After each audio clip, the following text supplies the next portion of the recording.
Praise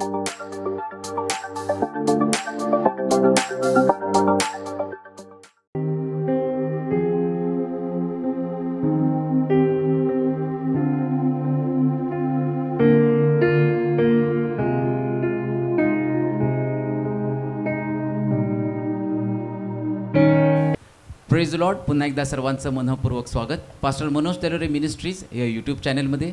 या चॅनलला आपण लाईक करूयात, सबस्क्राईब करूयात आणि अधिकाधिक लोकांपर्यंत हे चॅनल आपण शेअर करूयात. त्या ठिकाणामध्ये एक व्हॉट्सअप नंबर दिलेला आहे. जर तुमच्या जीवनामध्ये जर काही प्रश्न असतील, समस्या असतील तर नक्कीच तुम्ही त्या व्हॉट्सअप नंबरवर तुम्ही शेअर करू शकता. त्याचप्रमाणे तुमच्या जीवनामध्ये जर काही साक्ष घडली असेल तर ती साक्ष देखील तुम्ही त्या ठिकाणामध्ये पाठवू शकता. तो जर नंबर लागला नाही, तुम्हाला या ठिकाणामध्ये यायचं असेल, जर प्रार्थना विनंती द्यायची असतील तर या ठिकाणामध्ये मी तुम्हाला 4 नंबर सांगत आहे. त्या नंबरला तुम्ही कॉल करू शकता. त्यातला पहिला नंबर आहे 9860274141. दुसरा नंबर आहे 9850144151. तिसरा नंबर आहे 9730319999 आणि चौथा नंबर आहे 9922882179. हे 4 number Shiloh Pentecostal church Solapur या ठिकाणचे अधिकृत नंबर आहेत. तर या नंबरवरच तुम्ही संपर्क साधायचा आहे. परमेश्वर कार्य करत आहे.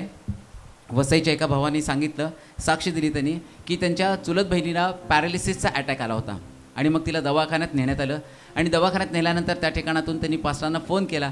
पास्टरांनी त्यांच्या बहिणीसाठी प्रार्थना केली आणि दवाखान्यामध्ये गेल्यानंतर त्या ठिकाणामध्ये सगळे रिपोर्ट्स त्यांनी काढले. तर अद्भुतरित्या सगळे रिपोर्ट्स नॉर्मल आले आणि पूर्ण आरोग्य त्या बहिणीला मिळालं. म्हणून आपण सर्व गौरव परमेश्वराला देणार आहोत. एका बहिणीने पास्टरांना सांगितलं की त्यांच्या चर्चची परिस्थिती फार बिकट झालेली आहे, वातावरण सगळं बिघडलं आहे आणि ख्रिसमस आणि न्यू इयर देखील त्या ठिकाणामध्ये बहुतेक आम्हाला साजरा करता येणार नाही, अशी गंभीर परिस्थिती त्या ठिकाणामध्ये झाली होती. पण पास्टरांनी त्यांच्या मंडळीसाठी देखील प्रार्थना केली आणि त्या बहिणींनी साक्ष सांगितले की इतक्या अद्भुतरित्या शांततेमध्ये आणि एकदम प्रेमाने सर्व ख्रिसमस न्यू इयर अद्भुतरित्या छान त्या ठिकाणामध्ये त्यांनी साजरा केला. म्हणून आपण सर्व गौरव परमेश्वराला देणार आहोत. एका बहिणींनी सांगितलं की त्यांचे पती शुगर फॅक्टरीमध्ये कामाला आहेत आणि त्या ठिकाणामध्ये तिथले 2 अधिकारी त्यांना खूप त्रास देत आहेत. त्या ठिकाणामध्ये गेल्यानंतर त्यांना शिवीगाळ करत आहेत, भांडण करत आहेत. एवढंच नाही तर सारखं फोनवर देखील ते त्यांना बोलून त्या ठिकाणामध्ये त्यांना काही वेगवेगळ्या गोष्टी बोलत आहेत. त्यांनी फोन देखील नंबर त्यांचा ब्लॉक केला आणि त्या बहिणींनी पास्टरांना सांगितलं की पास्टर तुम्ही त्यांच्यासाठी प्रार्थना करा आणि पास्टरांनी त्या ठिकाणामध्ये प्रार्थना करून ओके सेंड केलं आणि खरोखर त्या परमेश्वराने अद्भुत कार्य त्या ठिकाणामध्ये केलं. त्या अधिकाऱ्यांचा ताबा घेतला आणि तो भाऊ त्या ठिकाणामध्ये आता उत्तम नोकरी करत आहे, कुठलाही त्रास नाही. म्हणून आपण सर्व गौरव परमेश्वराला देणार आहोत. त्याचप्रमाणे आपल्या चर्चमधील ब्रदर अक्षय आणि सिस्टर स्तुती या ठिकाणामध्ये आहेत. ते एक साक्ष सांगते.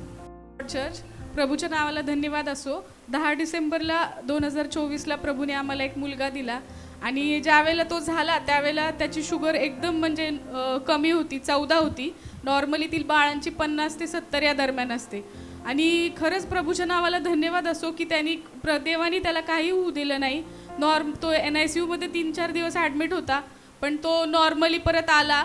आणि ज्यावेळेला तो माझ्याकडे आला त्यावेळेला मी बघितलं की त्याच्या जिभेला एक टंग टाय नावाची एक कंडिशन आहे की ज्याच्यामध्ये ती हार्मलेस असते पण बाळाला दूध पिता येत नाही. आणि मी ते बघू नये म्हणून असं खूप अवॉइड केलं. आणि दुसऱ्या दिवशी ते विचारलं पिडियाट्रिशियनला की हे काय, तर ते म्हटले टंग टाय आहे त्याला. आणि मी खूप म्हणजे अशी डिप्रेस झाले की नाही आता ह्याला दूध पिता येणार नाही. माहीत नसताना जर नसतं माहिती तर इतकं वाईट वाटलं नसतं, पण माहीत असून तो पिणार नाही म्हणून अजूनच दुःखी झाले. आणि एक जवळपास 15-20 दिवस गेले तो अजिबातच वाटी चमच्यानंच दूध प्यायचा. आणि मग एक प्रार्थना करत होते मी आणि एकदा म्हणजे देवाचं वचन मला सतत जाणवत होतं की विश्वास ठेवशील तर देवाचं गौरव पाहशील. आणि खरंच प्रभूच्या नावाला धन्यवाद देते. देवाने ते अद्भुत रीतीने त्याला ती शक्ती दिली आणि तो आता व्यवस्थित रीतीने दूध पितोय. पण प्रभूच्या नावाला गौरव देते. Hallelujah, hallelujah. माझं नाव राजश्री ऑर्बिन डिसोजा. मी वसईवरून आले. मला माझी साक्षी द्यायची आहे. ते म्हणजे माझ्या लग्नानंतर मला जेव्हा दिवस गेले, जेव्हा समजलं तेव्हा आम्ही डॉक्टरकडे गेले. डॉक्टरांनी आम्हाला सांगितलं की तुला फायब्रॉइड आहे आणि त्यासाठी तुला सोनोग्राफी करायला लागेल. सोनोग्राफी केल्यानंतर डॉक्टर बोलले बऱ्याच लोकांनाही राहत नाही, कारण फायब्रॉइडमुळे बाळाची देणगी राहत नाही, पण तरी पण देवाने दिली. त्याच्या 3ऱ्या महिन्यानंतर मला फार त्रास झाला, इतका की बसायला उठायला त्रास व्हायला लागला. अगदी दिवस रात्र म्हणजे मी झोपू शकत नव्हती की बसू शकत नव्हती. मला उठायला त्रास व्हायचा आणि इतका त्रास झाला की माझ्या मुली, माझ्या घरची, माझ्या माहेरची पण दुःखी होते. खूपच त्रास झाला. त्यासाठी मला हॉस्पिटलमध्ये ॲडमिट करण्यात आलं ॲडमिट केल्यानंतर जेव्हा हॉस्पिटलमध्ये होती तेव्हा माझ्या नवऱ्याने पास्टरांना मध्यस्थी केली की तुम्ही माझ्या बायकोसाठी प्रार्थना करा आणि अशी प्रार्थना करा की आजचा हा शेवटचा दिवस, याच्यानंतर तिला कधीच हा त्रास झाला नाही पाहिजे. आणि खरोखरच त्या दिवशी मला जे दुखलं त्यानंतर ते आत्तापर्यंत कधीच फायब्रॉइडमुळे मला त्रास झाला नाही किंवा काहीच झालं नाही. त्यानंतर डॉक्टर बोलले की फायब्रॉइडमुळे कदाचित तुला पुन्हा पुन्हा असंच येऊन ना तुला ॲडमिट व्हायला लागेल. परंतु बरेच महिन्यावर महिने लुटत गेले. मला नेहमी डॉक्टर विचारायचे तुला त्रास होतो का, तुला त्रास होतो का. मी नेहमी सांगायचे मला काहीच त्रास नाही. त्यानंतर जशी डिलिव्हरीची वेळ जवळ आली आम्हाला असं वाटलं की फायब्रॉइडमुळे कदाचित जास्त त्रास होईल. त्यानंतर डॉक्टर बोलले, घरातले लोक पण बोलले की तुझी डिलिव्हरी सिझरिन होईल. जेव्हा आम्ही डिलिव्हरीसाठी हॉस्पिटलमध्ये मला नेण्यात आलं तेव्हा पुन्हा माझ्या नवऱ्याने पास्टरांकडे मध्यस्थी केली की पास्टर माझ्या बायकोची डिलिव्हरी नॉर्मल व्हावी आणि आम्हाला मुलगा हवाय म्हणून मुलगाच होऊ दे. पास्टरांनी ओके म्हणून केलं आणि त्यांनी आमच्यासाठी प्रार्थना केली आणि देवाची काय कृपा, खरोखरच नॉर्मल डिलिव्हरी झाली. मला काहीच त्रास झाला नाही. अगदी काही क्षणातच डिलिव्हरी झाली आणि मुलगा जन्माला आला. त्याचं नाव आम्ही यास्फे ठेवले आणि चांगल्या रीतीने देवाने आम्हाला मुलगा दिला आणि चांगल्या रीतीने आमचा संसार सुरू झाला. त्यानंतर परमेश्वराने माझ्या जीवनात असाच चमत्कार केला की बाबू जेव्हा जन्माला आला तेव्हा त्याच्यानंतर मला दूध येत नव्हतं म्हणून मी खूप रडत होती. म्हणून मी पास्टरांना पुन्हा मध्यस्थी टाकली की मला देवाने बाळ तर दिले पण मला दूधच येत नाही. तेव्हा पास्टरांनी पुन्हा माझ्यासाठी प्रार्थना केली आणि त्याला दूध चालू झालं. त्यानंतर त्याला हळूहळू ताप, सर्दी, खोकला, त्याला शी व्हायची बंद झाली. त्याच्या संपूर्ण शरीरावर ॲलर्जी निघाली. असे बरेच आजार, विकार, रोग त्याच्या शरीराला लागले आणि बऱ्याच वेळेला असं झालं तेव्हा प्रत्येक क्षणाला मी पास्टरांना मध्यस्थी टाकली की तुम्ही माझ्या बाळासाठी प्रार्थना करा. आणि पास्टरांनी खरोखर प्रभू येशूकडे माझ्या बाळासाठी प्रार्थना केली आणि प्रत्येक वेळी तो बरा झाला. आज या 9.5 महिन्यापर्यंत माझ्या बाळाला जो जो आजार झाला त्या प्रत्येक वेळेला मी मध्यस्थी केली आणि पास्टरांच्या प्रार्थनेच्या साहाय्याने तो त्याच वेळेला बरा झाला. त्यानंतर मला दुसरी साक्ष द्यायची आहे ती म्हणजे माझ्या सासरच्या लोकांची. त्यांचे 8 वर्ष झाले जमिनीवर केस पडलेली होती. जमिनीचा काही म्हणजे कार्य होत नव्हतं. जी जमीन विकायची होती ती व्यवस्थित होत नव्हती. खूप अडथळे येत होते. अनेक अडचणींचा सामना त्यांना करावा लागत होता कारण त्यांचं कर्ज खूप होतं. परंतु तेव्हा येशूमध्ये नव्हते, जास्त येशूची माहिती नव्हती. जेव्हा पास्टरांचं प्रवचन ऐकायला लागले, जेव्हा प्रार्थनेमध्ये जास्त वाढायला लागले तेव्हा त्या प्रार्थनेद्वारे आम्हाला समजलं की विश्वासाने सगळी कामं सोपी होतात. मग हळूहळू आम्ही पास्टरांकडे त्याही मध्यस्थ्या टाकत गेले आणि पास्टरांच्या मध्यस्थीच्या द्वारे जमिनीवर पडलेल्या केशी आपोआप निघत गेल्या. हळूहळू त्याच्यातून अडचणी निघू लागल्या आणि जमिनीचा व्यवहार सुरक्षित झाला. त्यानंतर जे कर्ज होतं म्हणजे प्रभूने आम्हाला एवढा आशीर्वाद दिला की प्रभूच्या मंदिरात येण्या अगोदर प्रभूने आमची सर्व कर्ज मोकळी केली, कर्जातून मुक्तता केली आणि आम्ही प्रभूकडे परत पुन्हा म्हणजे मोठ्या आनंदाने येऊ शकतो की आमच्या डोक्यावर कोणतं ओझं नाही, आमच्या जीवनात कोणते आजार नाही. सगळी दुःख प्रभूने काढून टाकली आणि खरोखरच प्रभूने कर्जातून मुक्तता करून आम्ही या ठिकाणी आले. त्यानंतर मला दुसरं सांगायचं आहे ते म्हणजे गेल्या 8 वर्ष अगोदर माझ्या नवऱ्याने एका मोठ्या कंपनीमध्ये म्हणजे सीएट या कंपनीमध्ये म्हटलेलं होतं की मला कामासाठी तिथे जागा आहे का म्हणून. परंतु त्यांनी म्हटलं की बघू आणि त्यानंतर काहीच झालं नाही. त्यानंतर जेव्हा पास्टरांच्या प्रार्थनेमध्ये राहिले आम्ही हा विश्वास धरला की पास्टरांच्या प्रार्थनेने एवढी कामं होतात तर हे देखील होईल. म्हणून आम्ही पुन्हा पास्टरांकडे मध्यस्थी केली आणि त्यांना विनंती टाकली आणि त्यांच्या प्रार्थनेच्या द्वारे आज 1.5 महिना झाला त्यांना त्याच कंपनीत म्हणजे सीएट या कंपनीमध्ये त्यांना नोकरी मिळाली. चांगलं काम मिळालं, चांगला पगार आणि देवाच्या कृपेने सगळ्या मनोइच्छा कामना सगळ्या पूर्ण झाल्या. जे जे हवं होतं ते सगळं प्रभू येशूने दिलं, तेही पास्टरांच्या द्वारे. त्यानंतर माझी जेव्हा लग्न करून आल्यानंतर खूप इच्छा होती कारण मी पास्टरांचं प्रवचन जसं ऐकायला लागली दिवसाला 2, 3, 4, 5 असं हळूहळू करता वाढत गेले आणि माझ्यामध्ये एक इच्छा निर्माण झाली की मला पास्टरांना भेटायचं आहे, मला या केंद्रामध्ये यायचं आहे. आणि बऱ्याच वेळा आम्ही प्रयत्न केले परंतु प्रत्येक वेळेला अपयश हाती आलं. परंतु देवाची काय कृपा होती की देवाने खरोखरच त्याच्या मंदिरात आणि त्याच्या सेवकाला भेटण्यासाठी आज त्याचं दार उघडं केलं, आमचे मार्ग मोकळे केले आणि आम्ही देवाच्या कृपेने त्याच्या मंदिरात आज पोहोचलो. आम्ही पास्टरांना भेटलो, त्यांना बघितलं, त्यांनी आमच्यासाठी प्रार्थनाही केली आणि देवाच्या कृपेने आमच्या जीवनातले सगळे मार्ग मोकळे झाले. आमच्या जीवनात असणारे आजार, दुःख, निराशा, आमचा विश्वास आहे की आज पास्टरांनी आमच्यासाठी प्रार्थना केलेली आहे, या सगळ्या ह्याच्यातून आम्ही मोकळी झालेली आहोत आणि आत्ता जसे आम्ही आनंदित आहोत असेच आनंदित आणि हसत मुखाने आम्ही घरी जात आहोत, कारण पास्टरांनी प्रभू येशूकडे त्यांच्या विश्वासाने प्रार्थना केलेली आहे आणि आमचा विश्वास आहे की जी व्यक्ती प्रभू येशूमध्ये आहे आणि पास्टरांकडे मध्यस्थी करते, विश्वासाने राहते, त्या प्रत्येक व्यक्तीच्या जीवनात असेच चमत्कार घडत जाणार. म्हणून मी आणि माझं संपूर्ण कुटुंब प्रभू येशूच्या नावाला धन्यवाद देते आणि पास्टरांना सुद्धा धन्यवाद देते. आणि वेळ आहे परमेश्वराच्या वचनाची. ख्रिस्ती आपल्या सर्वांचं स्वागत करतो. देवाच्या वचनाकडे जाण्याच्या अगोदर समर्पण त्याचा अक्षय आणि स्तुती देवानं प्रार्थनेच्या द्वारे जे सुंदर बाळ हे त्यांची साक्ष आहे. ज्यावेळी स्तुती प्रेग्नंट होती, मग त्यांनी मुलाचं मुलीचं डिस्कस करताना विचार करत होती की मुलगा झाला तर काय नाव ठेवा, मुलगी झाली तर काय नाव ठेवावं. परंतु अक्षय म्हटलं की मुलीचं नावच आम्हाला सापडलं, कारण देवाने त्याला ऑलरेडी मुलगा द्यायचं. पण जेव्हा जेव्हा तो बोलत होता अक्षय, त्यास तो सांगायचा की असं माझी इच्छा आहे की जे माझा मुलगा होईल, म्हणायचं माझं मूल होईल, माझा मुलगा होईल, त्याला तुमच्या बरोबर वाढायला पाहिजे. तसं तुमच्यामध्ये अभिषेक आहे, तुम्ही जशी सेवा करता तर ते सेवेमध्ये त्याने असावं अशी माझी अपेक्षा आहे. अरे सारखं सारखं तो बोलायचं आणि मला असं वाटायचं की नाही एवढी सुंदर सेवा एवढ्या ठिकाणात जात आहे, तर तो देवाने आम्ही इथं आल्यावर आमच्यामध्ये जो विश्वास, धार्मिकता, प्रभूविषयीचं प्रेम इथं आल्यावर आम्ही शिकलो. जर तो मुलगा तुमच्या सहवासात राहिला तर तो किती देवावरती प्रेम करेल. आणि तुला माहिती का, जेव्हा हन्ना परमेश्वराच्या मंदिरामध्ये गेली आणि ती रडत होती, देवा तुम्हाला मूल दे, मला मूल दे, माझा वांझपणा काढून टाक.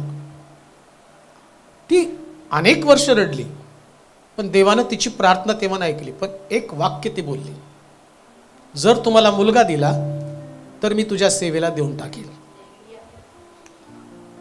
आणि हाच तिच्या जीवनामधला एक टर्निंग पॉइंट. तिचं वांझपणा निघून जाऊन तिला लेकराचा आशीर्वाद मिळण्याचं टर्निंग पॉइंट, एक वाक्य, मी माझं मूल तुझ्या सेवेला देऊन टाकेल. आणि असं लिहिलं. त्या दिवशीची तिची प्रार्थना इतकी जबरदस्त प्रार्थना होती, ती रडत होती. आणि मग देवानं याजकाच्या मुखामध्ये शब्द घातले. देव म्हटला याजकाला, तिला सांग पुन्हा तू देवाच्या मंदिरात, त्यावेळेस वर्षात एकदा चर्चला जात होती येरुशलेमेमध्ये, आपल्यासारखं दर रविवारी जावं लागत नव्हतं, वर्षात एकदा सण साजरा करण्यासाठी येरुशलेमेत जात होते. आणि मग असं लिहिलं, याजक तिला म्हटला पुढच्या वर्षी तू येशील ना तर तू रिकाम्या हाताने येणार नाही, तर तुझ्याकडं देवानं दिलेला आशीर्वाद असणार आहे. आणि जेव्हा हा शब्द तिने ऐकला, घरी गेली, नंतर तिला प्रेग्नन्सी राहिली.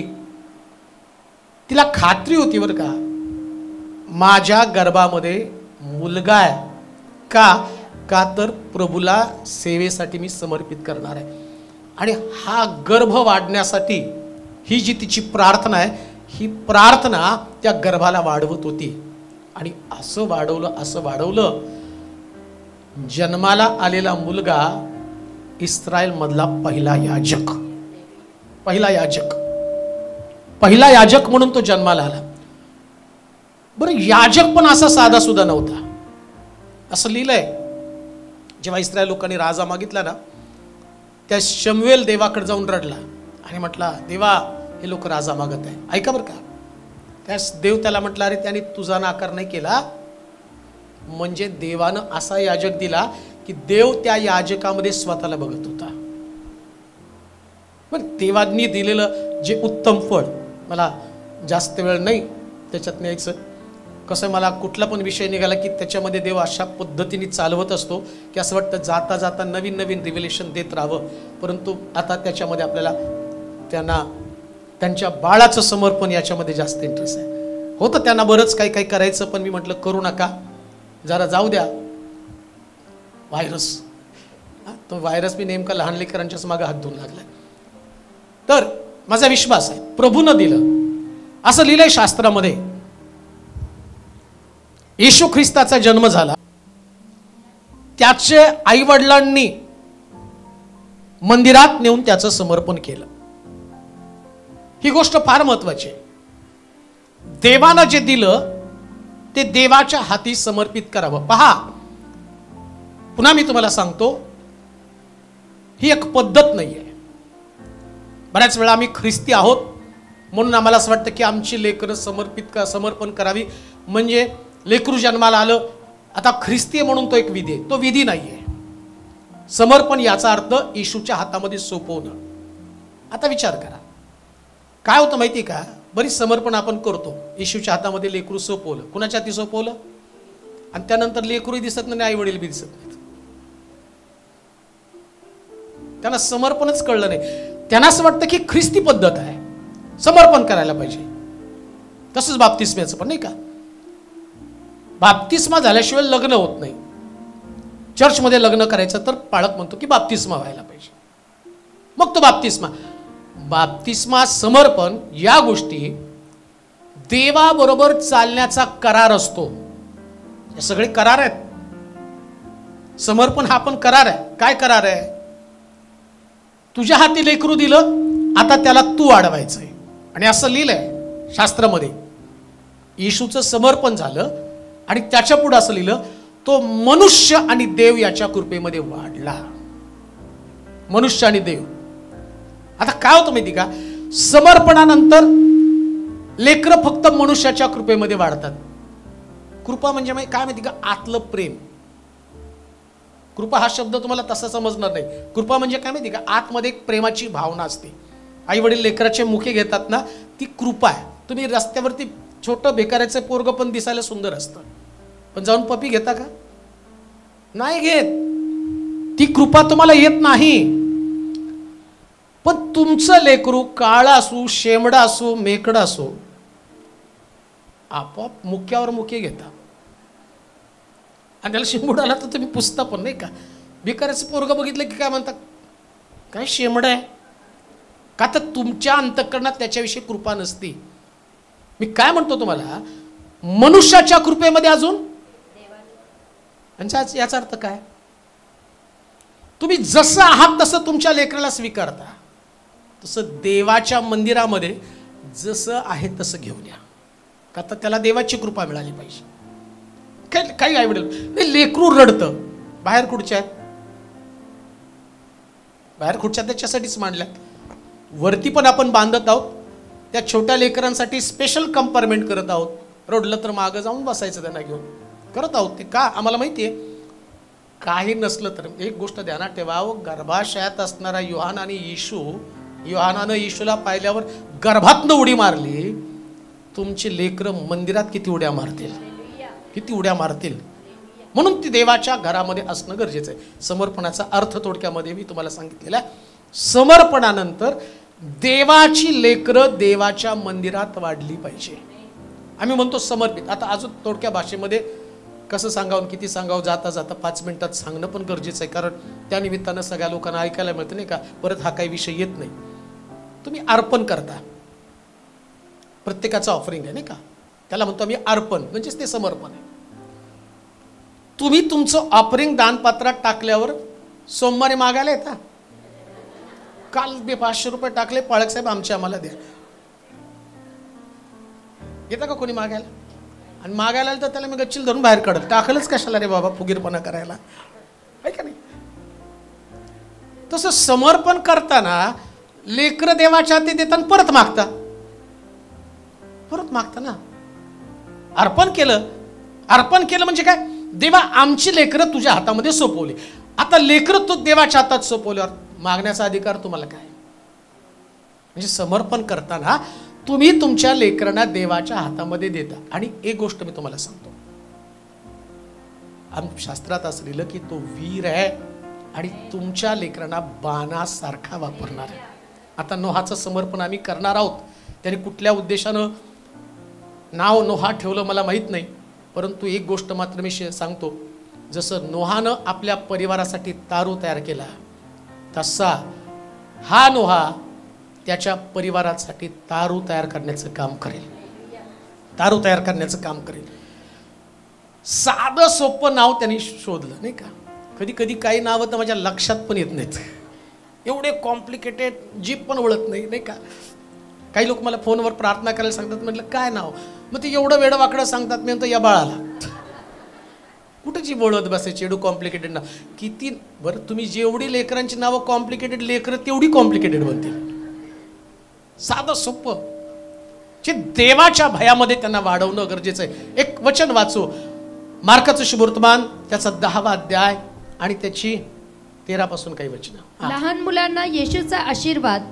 मग त्याने बाळकास स्पर्श करावा म्हणून लोकांनी त्यांना त्याच्याकडे आणले, परंतु शिष्यांनी आणणाऱ्यांना दटावले. ते पाहून येशूला फार वाईट वाटले आणि तो त्यांना म्हणाला, बाळकास माझ्याजवळ येऊ द्या, त्यांना मनाई करू नका, कारण देवाचे राज्य त्यांच्यासारख्यांचेच आहे.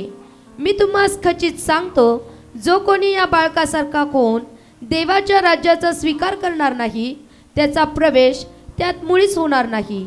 तेव्हा त्याने त्यांना कवटाळून व त्यांच्यावर हात ठेवून त्यांना आशीर्वाद दिला. प्रार्थना करू आपण.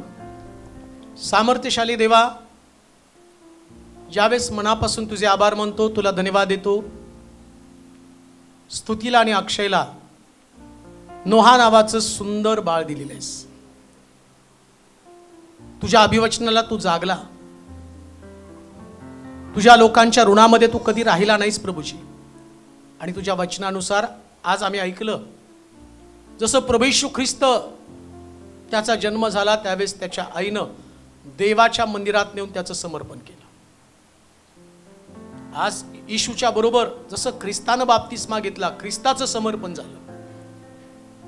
जर त्या गोष्टीला एवढा मोठा अर्थ आहे, तर या नोहाचं समर्पण मी तुझ्या हाती करत आहे. माहिती, ज्याच्या हातामध्ये आम्ही त्याला सोपवत आहोत, त्याच्याकडनं काढून घेण्याची ताकद कोणामध्ये नाही. आज पहिल्यांदा स्तुतीवरती आणि या लेकरावरती येशूच्या रक्ताचं शिंपडणं मी करत आहे. शुद्धीकरण कर प्रभू. या रक्तामध्ये शुद्धीकरणाची ताकद आहे. मनुष्य जन्माचा पापी आहे.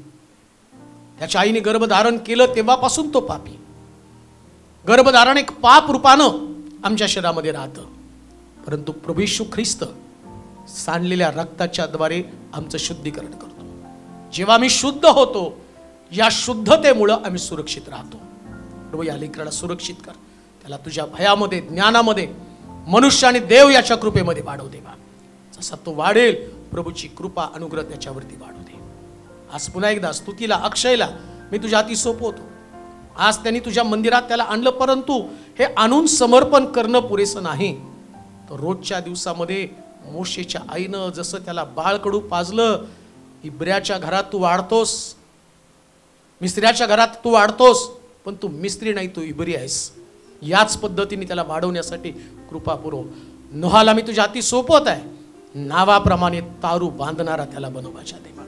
पुष्कळ लोकांना शुभवर्तमान सांगून जागृत करणारं पवित्र आत्म्याचं सामर्थ्य त्याला दे. धन्यवाद देतो, तुझी स्तुती करतो. येशूच्या नावात मागतो म्हणून तो ऐक. आमेन.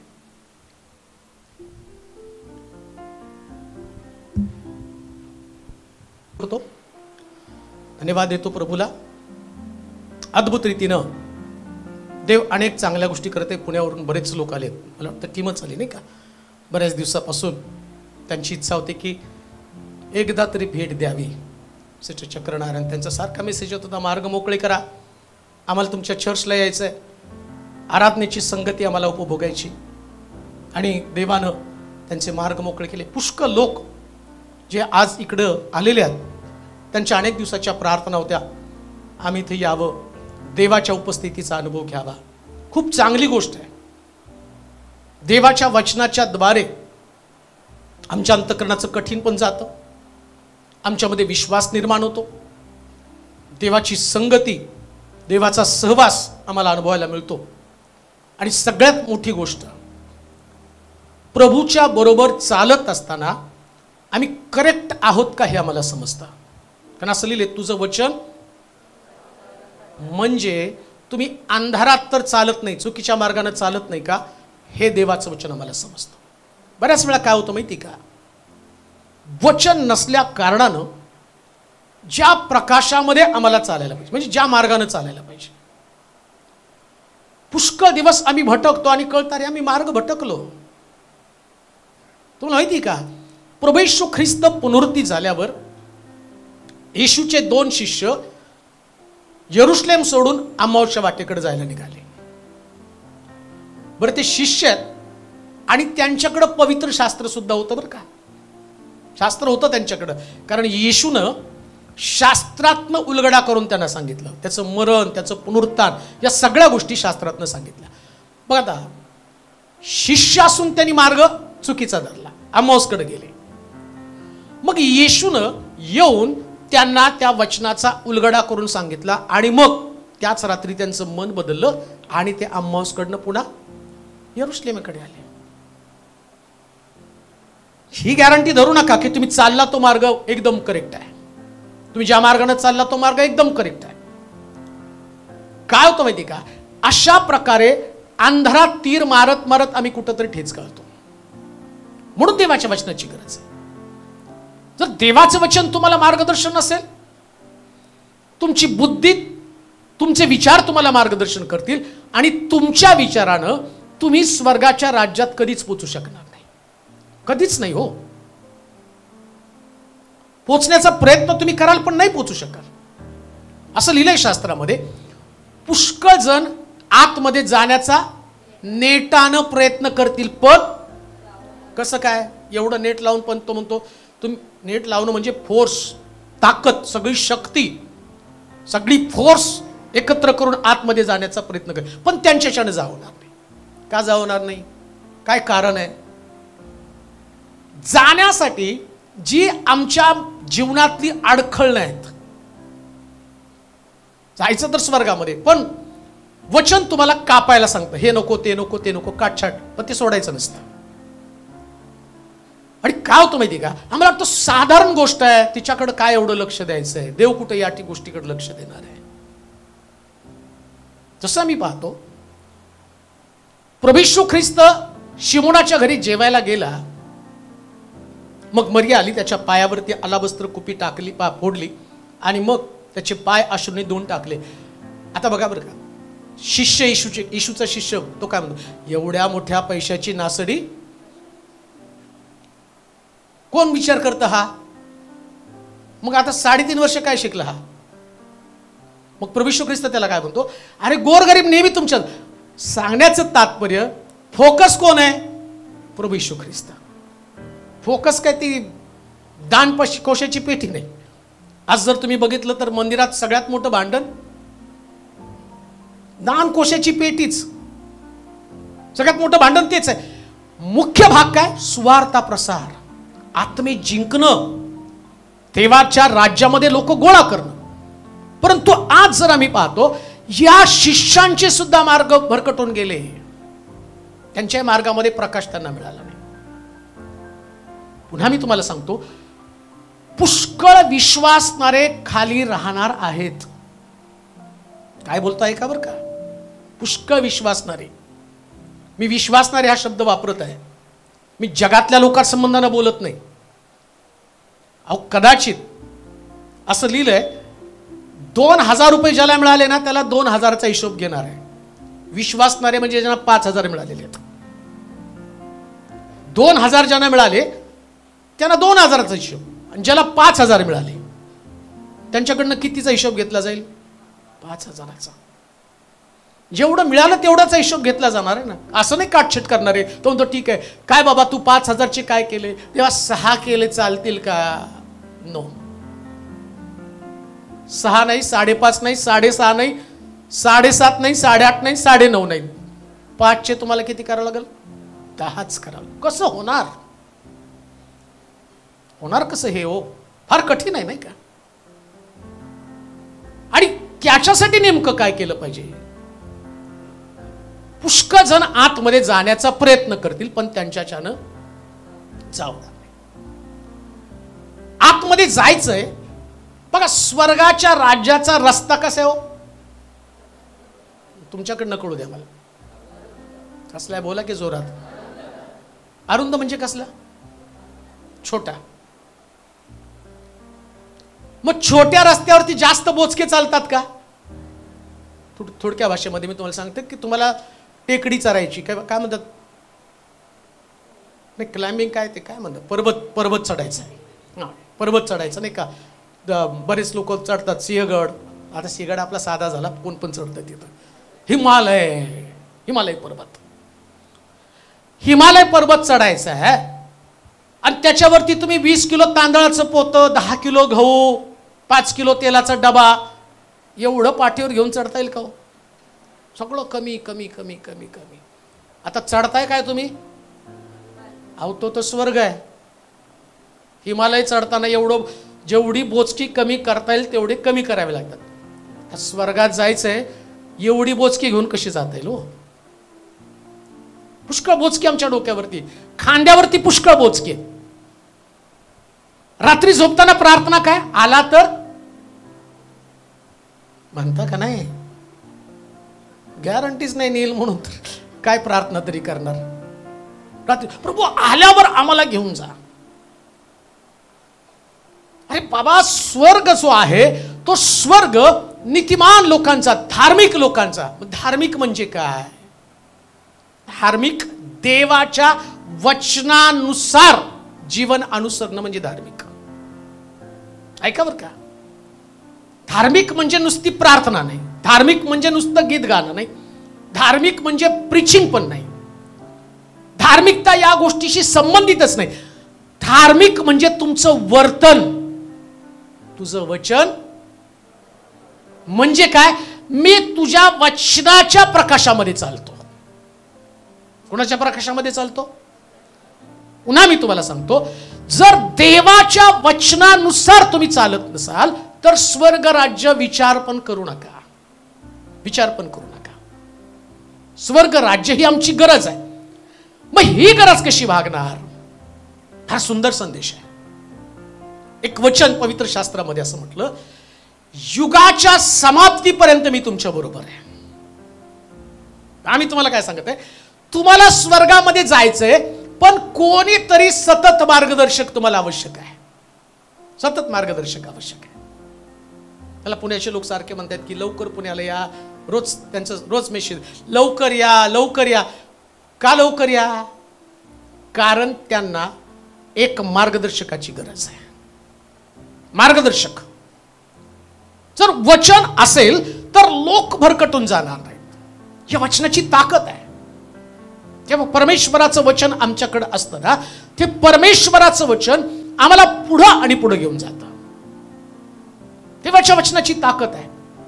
एक व्यक्तीला बदलण्यासाठी, प्रभूवरती प्रेम करण्यासाठी किंवा देव समजण्यासाठी वचनाची गरज आहे. देवाच्या वचनाची गरज आहे. प्रभू येशू ख्रिस्त पृथ्वी तलावरती येऊन त्यानं अनेक चमत्कार केले. लंगडे चालवले, आंधळ्यांना दृष्टी दिली, मेलेले जिवंत केले. परंतु आंधळे मेले, लंगडे मेले, मेलेले जिवंत झाले ते पण मेले. आणि सगळ्यांचा विचार तुम्ही केला तरी सुद्धा जे चमत्कार पावलेले लोक त्यांच्या संबंधानं पवित्र शास्त्रामध्ये काहीच लिहिलं नाही. स्वर्गात गेले, कुठं गेले. परंतु शेवटच्या क्षणाला वधस्तंभावरच्या चोरा संबंधानं म्हटलं, चोर येशू बरोबर सुखलोकात गेला. सुखलोक. काय? याचं कारण काय माहिती का? मरेपर्यंत चोराच्या बरोबर येशू होता. थोडका जगला पण येशूला घेऊन जगला. किती जगला त्याला महत्व नाही बरं का. थोडकं जगा पण येशूला घेऊन जगा. म्हणून त्याला म्हटलं युगाच्या समाप्तीपर्यंत. आमची समस्या काय माहिती का? आमच्याकडे येशू फक्त 2 ते 3 तास असतो चर्चमध्ये. शाळा सुटली पुन्हा आमचं रुटीन लाईफ आहे तेच आहे. काय होतं माहिती का? मग एक वचन वाचा म्हणजे तुम्हाला ते समजेल. मत्थ्याचं शुभवर्तमान 28 अध्याय 20 वचन. कुणाला सांगतो? जे काही मी तुम्हाला आज्ञा आज्ञा पिले ते सर्व त्यास पाळावयास शिकवा. त्यास पाळावयास शिकवा. आणि पहा, युगाच्या समाप्तीपर्यंत मी सर्व दिवस तुमच्या बरोबर. काय म्हटलं येशू? मी जे तुम्हाला शिकवलं ते तुम्ही लोकांना पाळायला शिकवा. काय प्रॉब्लेम आहे? या येशूच्या शिष्यांना येशू ख्रिस्त सांगतो, जे तुम्ही शिकला तुम्ही पाळा आणि लोकांना पाळायला शिकवा. फार महत्वाची गोष्ट तो बोलला. आता येशूला यांचे धोके पण माहिती आहेत. समजा जर हे जगामध्ये गेले आणि लोकांना वचन पाळायला सांगितलं तर कदाचित मी त्यांच्या बरोबर नाही, म्हणजे आपल्या मनची शुभवर्तमान ते सांगतील, आपल्या मनातील तसं सांगतील. स्वर्गात जायचं तर एक असं असेल तसं असेल. बरं, आता शिष्य जर आपल्या सोलापूरचे असते तर त्यांनी पुष्कळ लोकांना तर बॅन घातला असता, तुम्हाला स्वर्ग राज्यच नाही म्हणून, नाही का? त्यांनी ठरवलं असतं तुम्ही नाही यायचं बरं का, स्वर्ग तुमच्यासाठी नाहीच आहे. मग येशूला माहितीये यांना एक भीती बसली पाहिजे. कोणती भीती?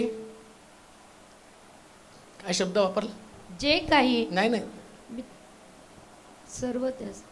नाही, तुम्हाला मुख्य शब्दच कळला नाही. युगाच्या समाप्तीपर्यंत मी सर्व दिवस. कुठले दिवस हो? सर्व दिवस तुमच्या बरोबर आहे. युगाच्या समाप्तीपर्यंत मी सर्व दिवस तुमच्या बरोबर. सगळे दिवस येशू आमच्या सोबत आहे. आता प्रॉब्लेम काय? जर येशू आमच्या सोबत आहे तर आमच्या व्यवहारांवरती मर्यादा येते. व्यवहार येशू आमच्या सोबत असल्याबरोबर, साधा पाळक जरी तुमच्या समोर असला तर तुमच्या व्यवहाराला मर्यादा येते. मला घेऊन फिरा बरोबर, तुमच्या बरोबर कुठं नाहीच फिरू शकत तुम्ही. आणि तुमचं तुम्ही जा किती गोंधळ घालताल. तुमचं तुम्ही गेलं की तुम्हाला बोलता का पाहिजे ते बोलता, पाहिजे तसा विचार करता, सगळ्या गोष्टीमध्ये, नाही का? सगळ्या गोष्टीमध्ये तुम्हाला माहिती. आता गेली 28-29 वर्ष मी तुमच्यामध्ये आहे. 28-29 वर्ष बरं का. माहित नाही मला आता किती, 94, 95, 96 काहीतरी, मला वाटते 95ला, 96, 97ला काहीतरी चर्च चालू केलं, पण 96ला केलं असेल, म्हणजे 28 वर्ष झाली. 28 वर्षामध्ये जेव्हा जेव्हा मी तुमच्या समोर असतो, तुमच्याकडे एक डिसिप्लिन जीवन असतं. डिसिप्लिन जीवन, सगळ्या गोष्टीमध्ये मर्यादा, एक रिस्पेक्टफुल जीवन. विचार करा, ज्या देवानं तुम्हाला आणि मला घडवलं तो देव काय म्हणत आहे शिष्यांना? तुम्ही जाऊन सर्व राष्ट्राला काय करा? सुवार्ता सांगा. इव्हॅन्जलिझम. आज लोक इव्हॅन्जलिझम करत आहे, सुवार्ता प्रसार करत आहे, पण सुवार्ता प्रसारातला गाभा काय? आमच्या सोबत येशू असणं गरजेचं आहे. का गरजेचं आहे? जेवढं स्वार्थ सांगताना लोक स्वार्थ ऐकणार आहेत, तेवढंच लोक तुमचं पण ऐकणार आहेत. बायबल नंतर वाचतील.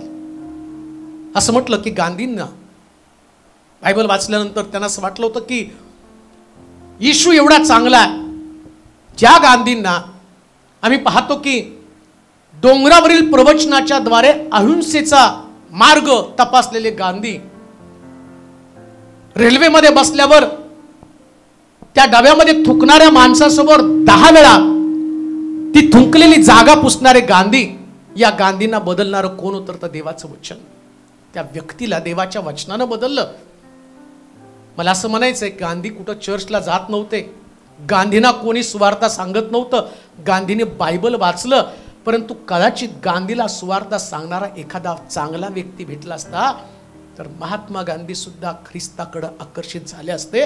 परंतु मला तुम्हाला सांगू द्या, सुवार्तेनं जर लोक बदलते तर याचा अर्थ आम्ही आणि सुवार्ता या दोन गोष्टी एकत्र येऊन जर येशू आमच्या संगती असेल तर गावं आणि शहर बदलायला वेळ लागणार नाही. सगळ्यात महत्वाचे, आमच्या सोबत युगाच्या समाप्तीपर्यंत येशू असणार आहे. दोन गोष्टी आहेत. एक, त्याला शिष्यांना सांगायचंय मी सतत तुमच्या बरोबर आहे प्रत्येक दिवशी. म्हणजे काय?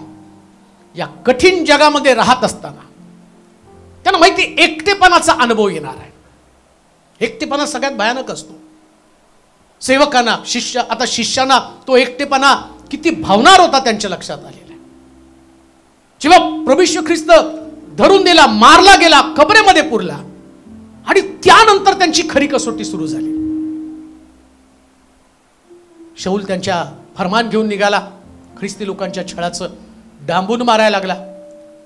येशूला माहिती मी ज्यावेळेस मरेल ना यांच्यामध्ये नसणार आहे, मी नसल्यावर यांना किती प्रश्नाला तोंड द्यावं लागले हे येशूला सगळं माहिती होतं. दोन गोष्टी ख्रिस्ताला सांगायच्या. एक, ज्या वेळेस तुम्हाला वाटेल तुम्ही एकटे आहात त्यास एकटं समजू नका. बघा काय बोलतो ते ध्यानात घ्या. युगाच्या समाप्तीपर्यंत येशू तुमच्या बरोबर आहे. हा किती गूढ अर्थाने प्रभू त्यांच्याशी बोलला. आता या येशूच्या शिष्यांना पेत्राला पकडलं, पौलाला पकडलं, बंदीशाळेमध्ये टाकलं. मंडळी एकाग्रतेने प्रार्थना करत आहे. याच्या अगोदर आता विचार करा, पेत्र बंदीशाळेमध्ये पडल्यावर पेत्राला आठवलं असेल, अरे नाईन गावात गेल्यावर येशू त्या तिरडीवरच्या मुलाला त्यानं जिवंत केलं, त्याला त्या मृत्यूमधनं बाहेर काढलं. लाजरस कबरेमध्ये होता, त्याला त्यानं बाहेर काढलं. आता मला बंदीशाळेतनं कोण बाहेर काढणार आहे? अभिवचन आठवलं.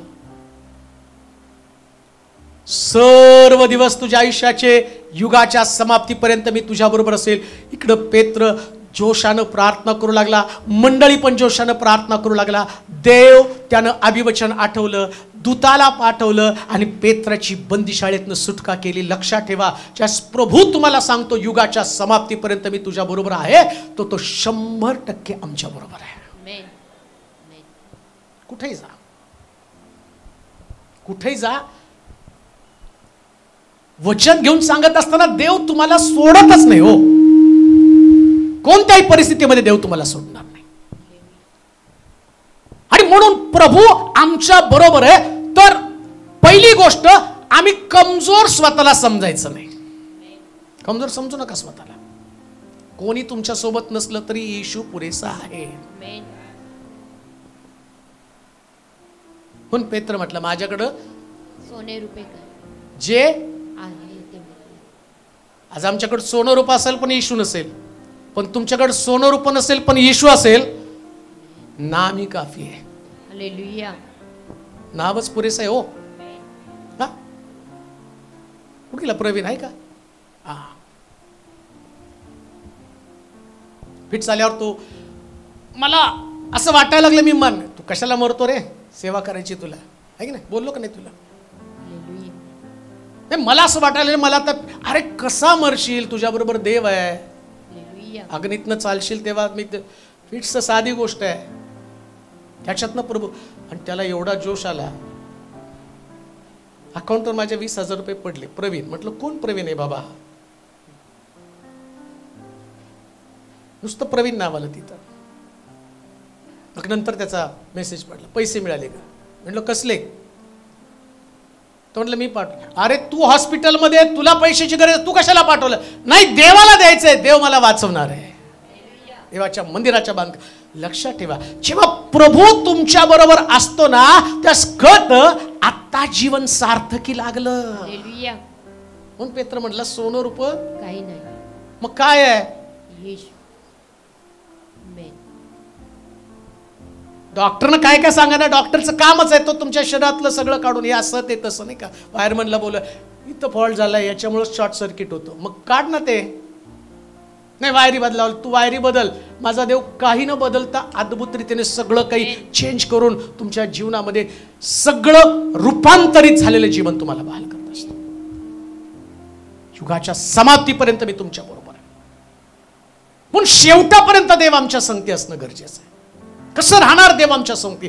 लक्षात ठेवा, प्रभू आमच्या बरोबर असतो म्हणजे नेमका मी कशा पद्धतीने त्याला स्वीकारत आहोत. आता म्हटलं युगाच्या समाप्तीपर्यंत मी तुमच्या बरोबर आहे. घेणारे लोक कसे घेणार आहेत त्याला? कशा पद्धतीने तुम्ही त्याला स्वीकारणार आहात? योहानाचं शुभवर्तमान 17 अध्याय 18 ते 24 वचन वाचा. योहानाचं शुभवर्तमान 17 अध्याय 18 ते 24 वचन.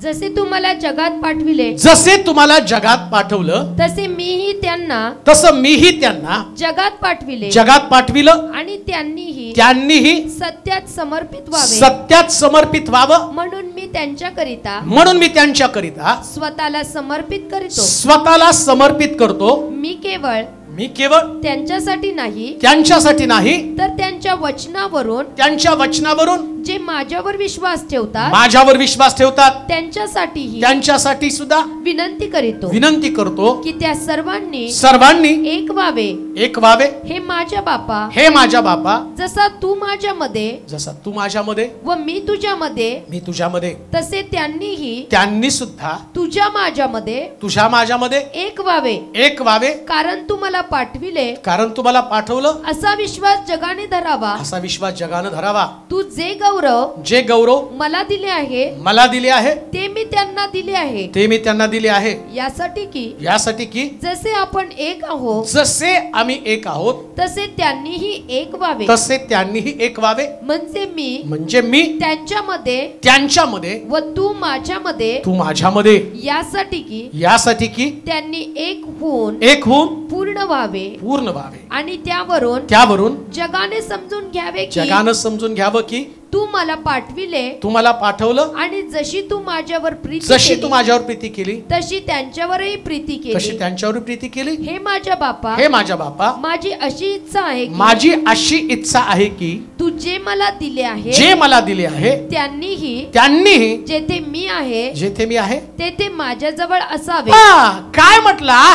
मी युगाच्या समाप्तीपर्यंत तुमच्या बरोबर. आता हे पहा काय गडबड काय होती आमची. ऐकलं, युगाच्या समाप्तीपर्यंत मी तुमच्या बरोबर आहे, युगाच्या समाप्तीपर्यंत मी तुझ्याबरोबर, युगाच्या समाप्तीपर्यंत मी तुझ्या बरोबर आहे. मग युगाच्या समाप्तीपर्यंत असलेला देव अचानक का वाटतं तुमच्या बरोबर नाहीये? तुम्हाला जाणवतो कधी कधी देव माझ्या संगती नाही. कोरडेपणा, एकटेपणा, निराशा, आत्मिक जीवनामध्ये कुठंतरी तुम्ही सॅच्युएट झाल्यासारखं, तुम्ही कुठंतरी थांबल्यासारखं तुम्हाला वाटत असतं. आणि ती अवस्था फार भयानक असते. प्रभू तुमच्या बरोबर नाही आणि तो सैतान तुम्हाला टोचणी देत असतो की आता तू एकटा आहे, आता तू एकटी आहे, तुझ्यावर देव नाही. मग खरंच प्रभू सोडतो का? सोडतो. कधी सोडतो? येशू ख्रिस्त यरुशलेम येतात आणि शिष्य अम्मावसकडे निघालेले आहेत. बरं, प्रभू त्यांची वाट पाहत होता की ते अम्मावसकडनं पुन्हा यरुशलेमेकडे यावेत. बघा, आता येशूनं त्यांच्या बरोबर चालताना काही काळ त्यांना सोडलं होतं, पण जास्त त्या अम्माऊसच्या जवळ गेल्यावर त्याला माहिती आता अम्माऊस मध्ये त्यांचा नाश होणार आहे. आम्ही काय सांगतो ते तुम्हाला समजेल. जिथं मी असावं तिथं काय शब्द वापरला तरी वाचा ते वचन परत. जसे तुम्हाला जगात पाठवलं तसे मीही त्यांना जगात पाठवलं आणि त्यांनी सुद्धा सत्यात समर्पित व्हावे.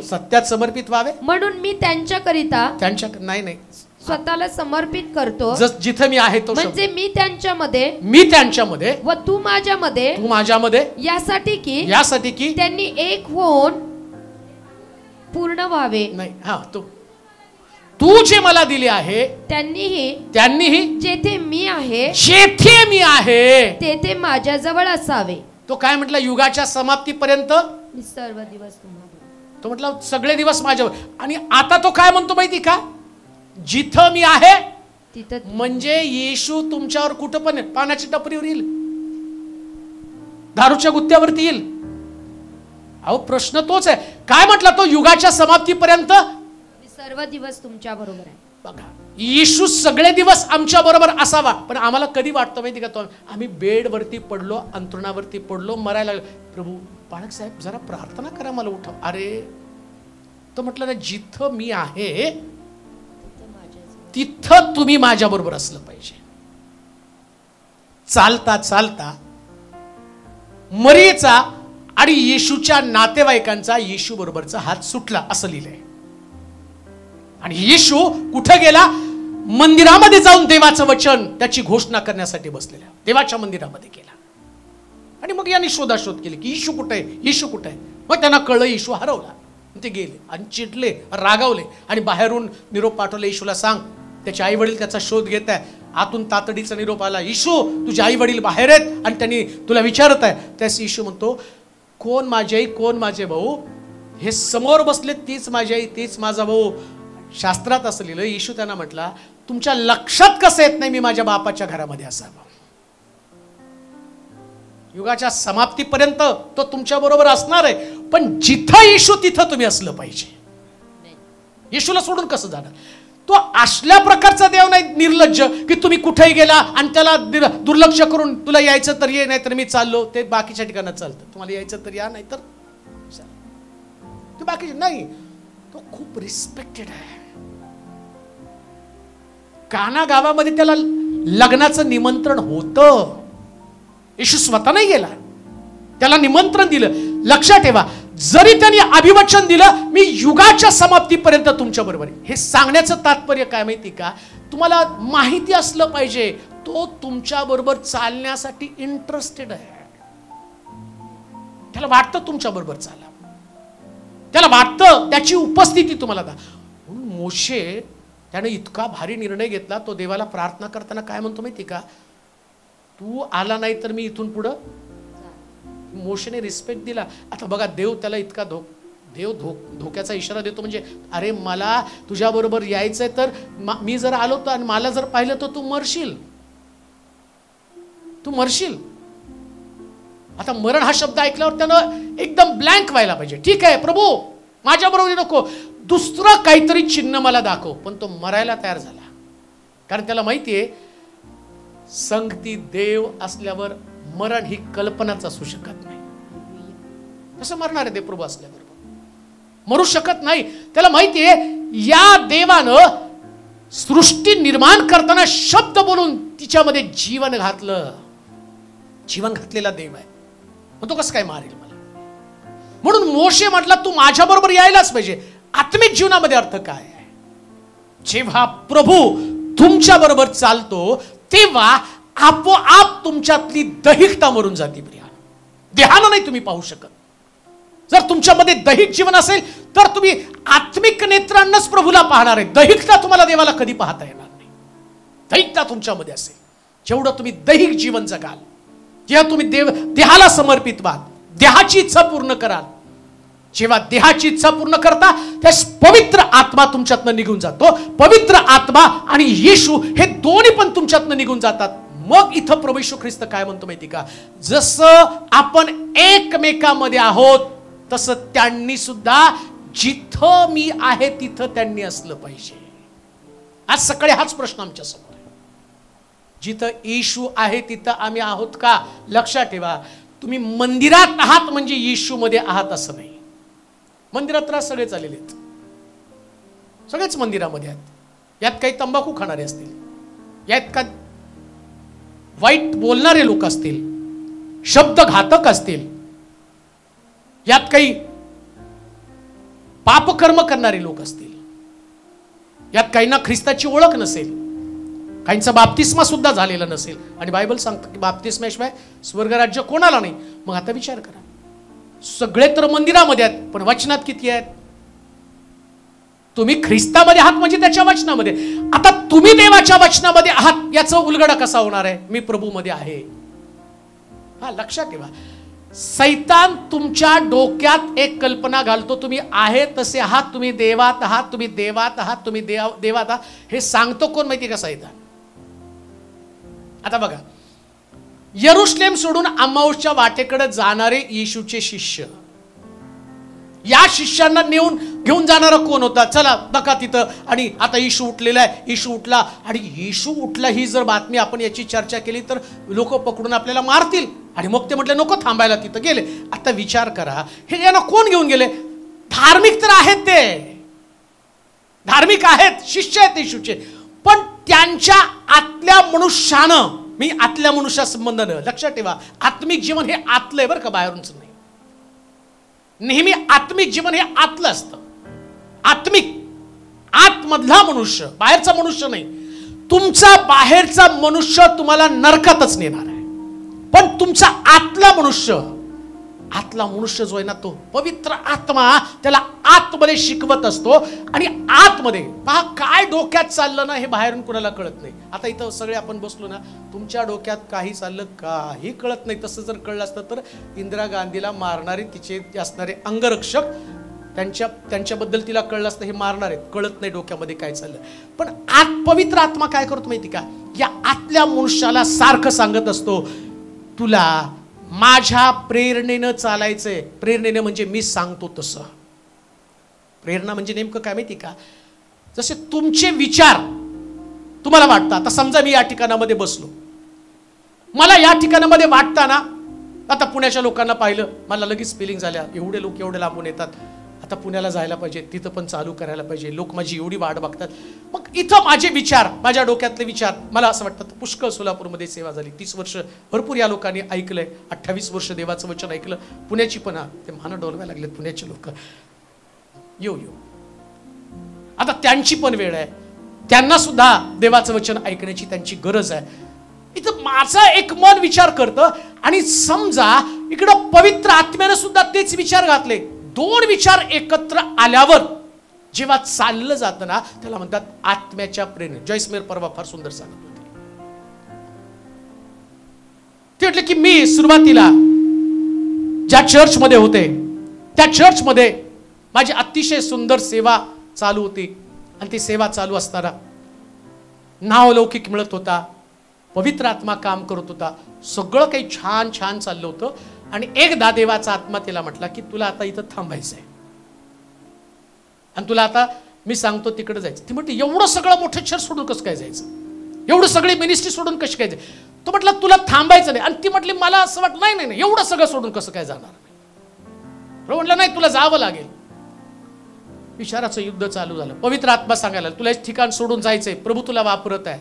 मग ती म्हटली की आता एवढी मोठी मंडळी, एवढं सगळं मी तिथं लिडिंग करते, मी तिथं आणि एवढं छान करते, एवढे लोक मला कौतुक करतात, मला डोक्यावर घेऊन असतात. आणि मग ती म्हटली कन्फ्युजन आलं.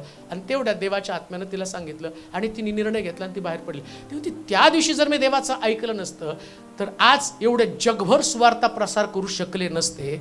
याला म्हटले आत्म्याच्या प्रेरणेनं चालणं. जेव्हा पवित्र आत्मा तुम्हाला आंतरिक गोष्टी सांगत असतो, त्या तुमच्या देहाला कदाचित पटणाऱ्या गोष्टी नसतात, त्या तुमच्या देवाच्या दृष्टिकोनातनं आणि सगळं तुम्हाला असं वाटतं की अशक्य असंभव आहे. परंतु देवाचं प्लॅन, देवाची योजना, देवाचं कॉलिंग आणि देवानं दिलेल्या महान गोष्टी तुमच्या लक्षामध्ये कशा येणार आहे. मग प्रभू येशू ख्रिस्त काय म्हणतो, याच्यासाठी मी जिथं आहे तिथं तुम्ही असलं पाहिजे. म्हणजे काय हो बघा, आता प्रभू येशू ख्रिस्त क्रुसावरती जाणं हे देवाची योजना होती. नीट ऐका बरं का, कसं सांगावं याच्यामधलं गुपित रहस्य. युगाच्या समाप्तीपर्यंत मी तुझ्या बरोबर असेल, हे कसं तुम्हाला समजावून सांगावं मला समजत नाही. परंतु आम्ही पाहतो प्रभू येशू ख्रिस्त क्रुसावर जाण्याच्या अगोदर देवाने सगळं चित्र त्याला दाखवलं. 500 लोक तोंडावरती थुंकणारे, दाढीची केस उपटणारे, पाठीवरती 39 फटके मारून त्याची पाठ सोलून काढणार आहे. त्यानंतर मी पाहतो डोंगरावरती उपवास प्रार्थना करून डोंगरावरती गेला. सैतान तिथं आला. तो मला नमन कर, तुला सगळं राज्य देऊन टाकतो. तिथेही त्याच्या मनात दुविधा आली असेल, काय करावं, क्रुसावरती जाण्याची गरज लागणार नाही, याला नमन केलं. तरी सुद्धा तो म्हटला नाही, आपला देव परमेश्वर याच्या खेरीज कोणाच्या पाया पडू नको. त्याने त्याला हाकलून लावलं. आता येशू ख्रिस्त शेवटच्या रात्री त्याची प्रार्थना त्याला डिस्टर्ब करत आहे.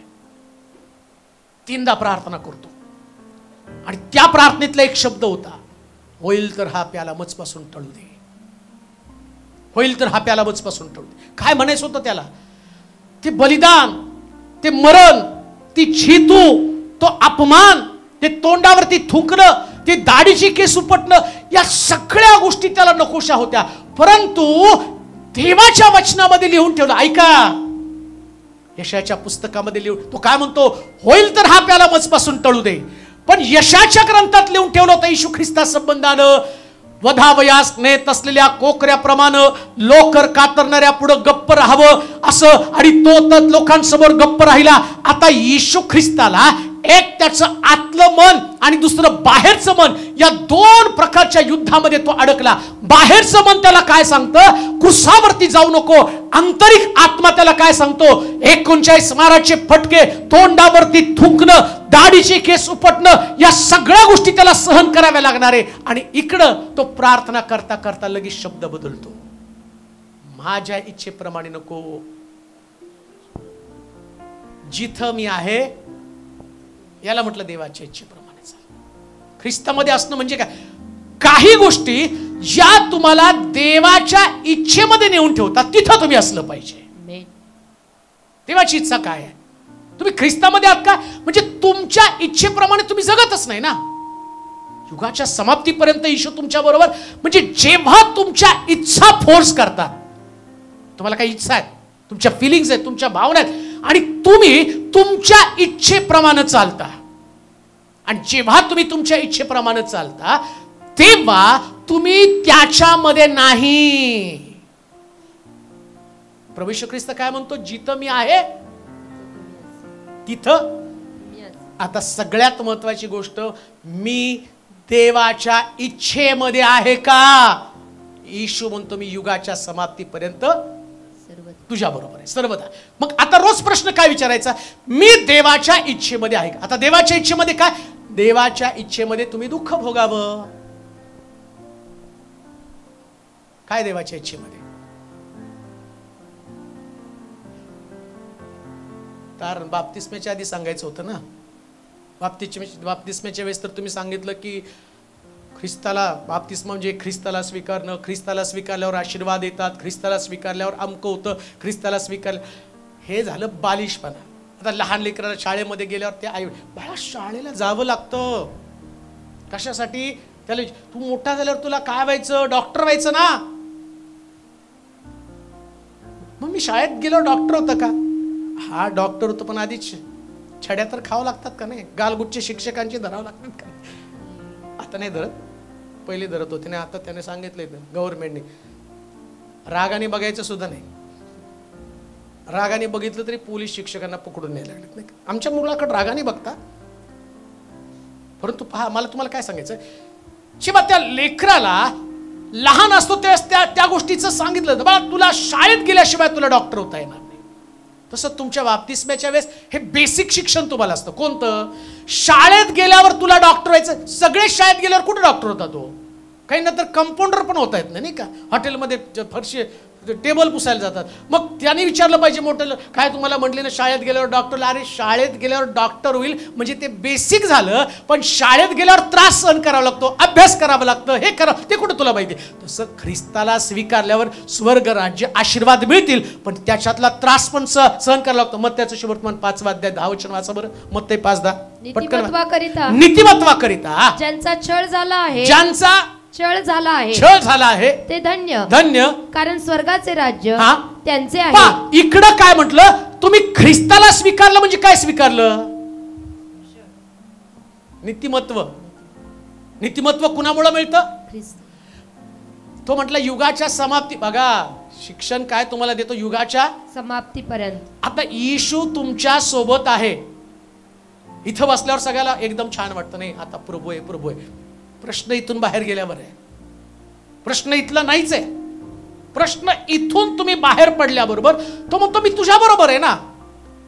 मी तुझ्या बरोबर आहे, तर तुझ्या बरोबर नीतिमत्व, धार्मिकता तुझ्या बरोबर आहे. म्हणजे येशू तुम्हाला टोचत असतो, हे करायचं नाही, ते करायचं नाही, ते करायचं नाही, हे सोडावं लागेल, ते सोडावं लागेल, ते सोडावं लागेल. बघा आता नीतिमत्वाकरता काय होतो? बघा कसं छळ होणार आहे.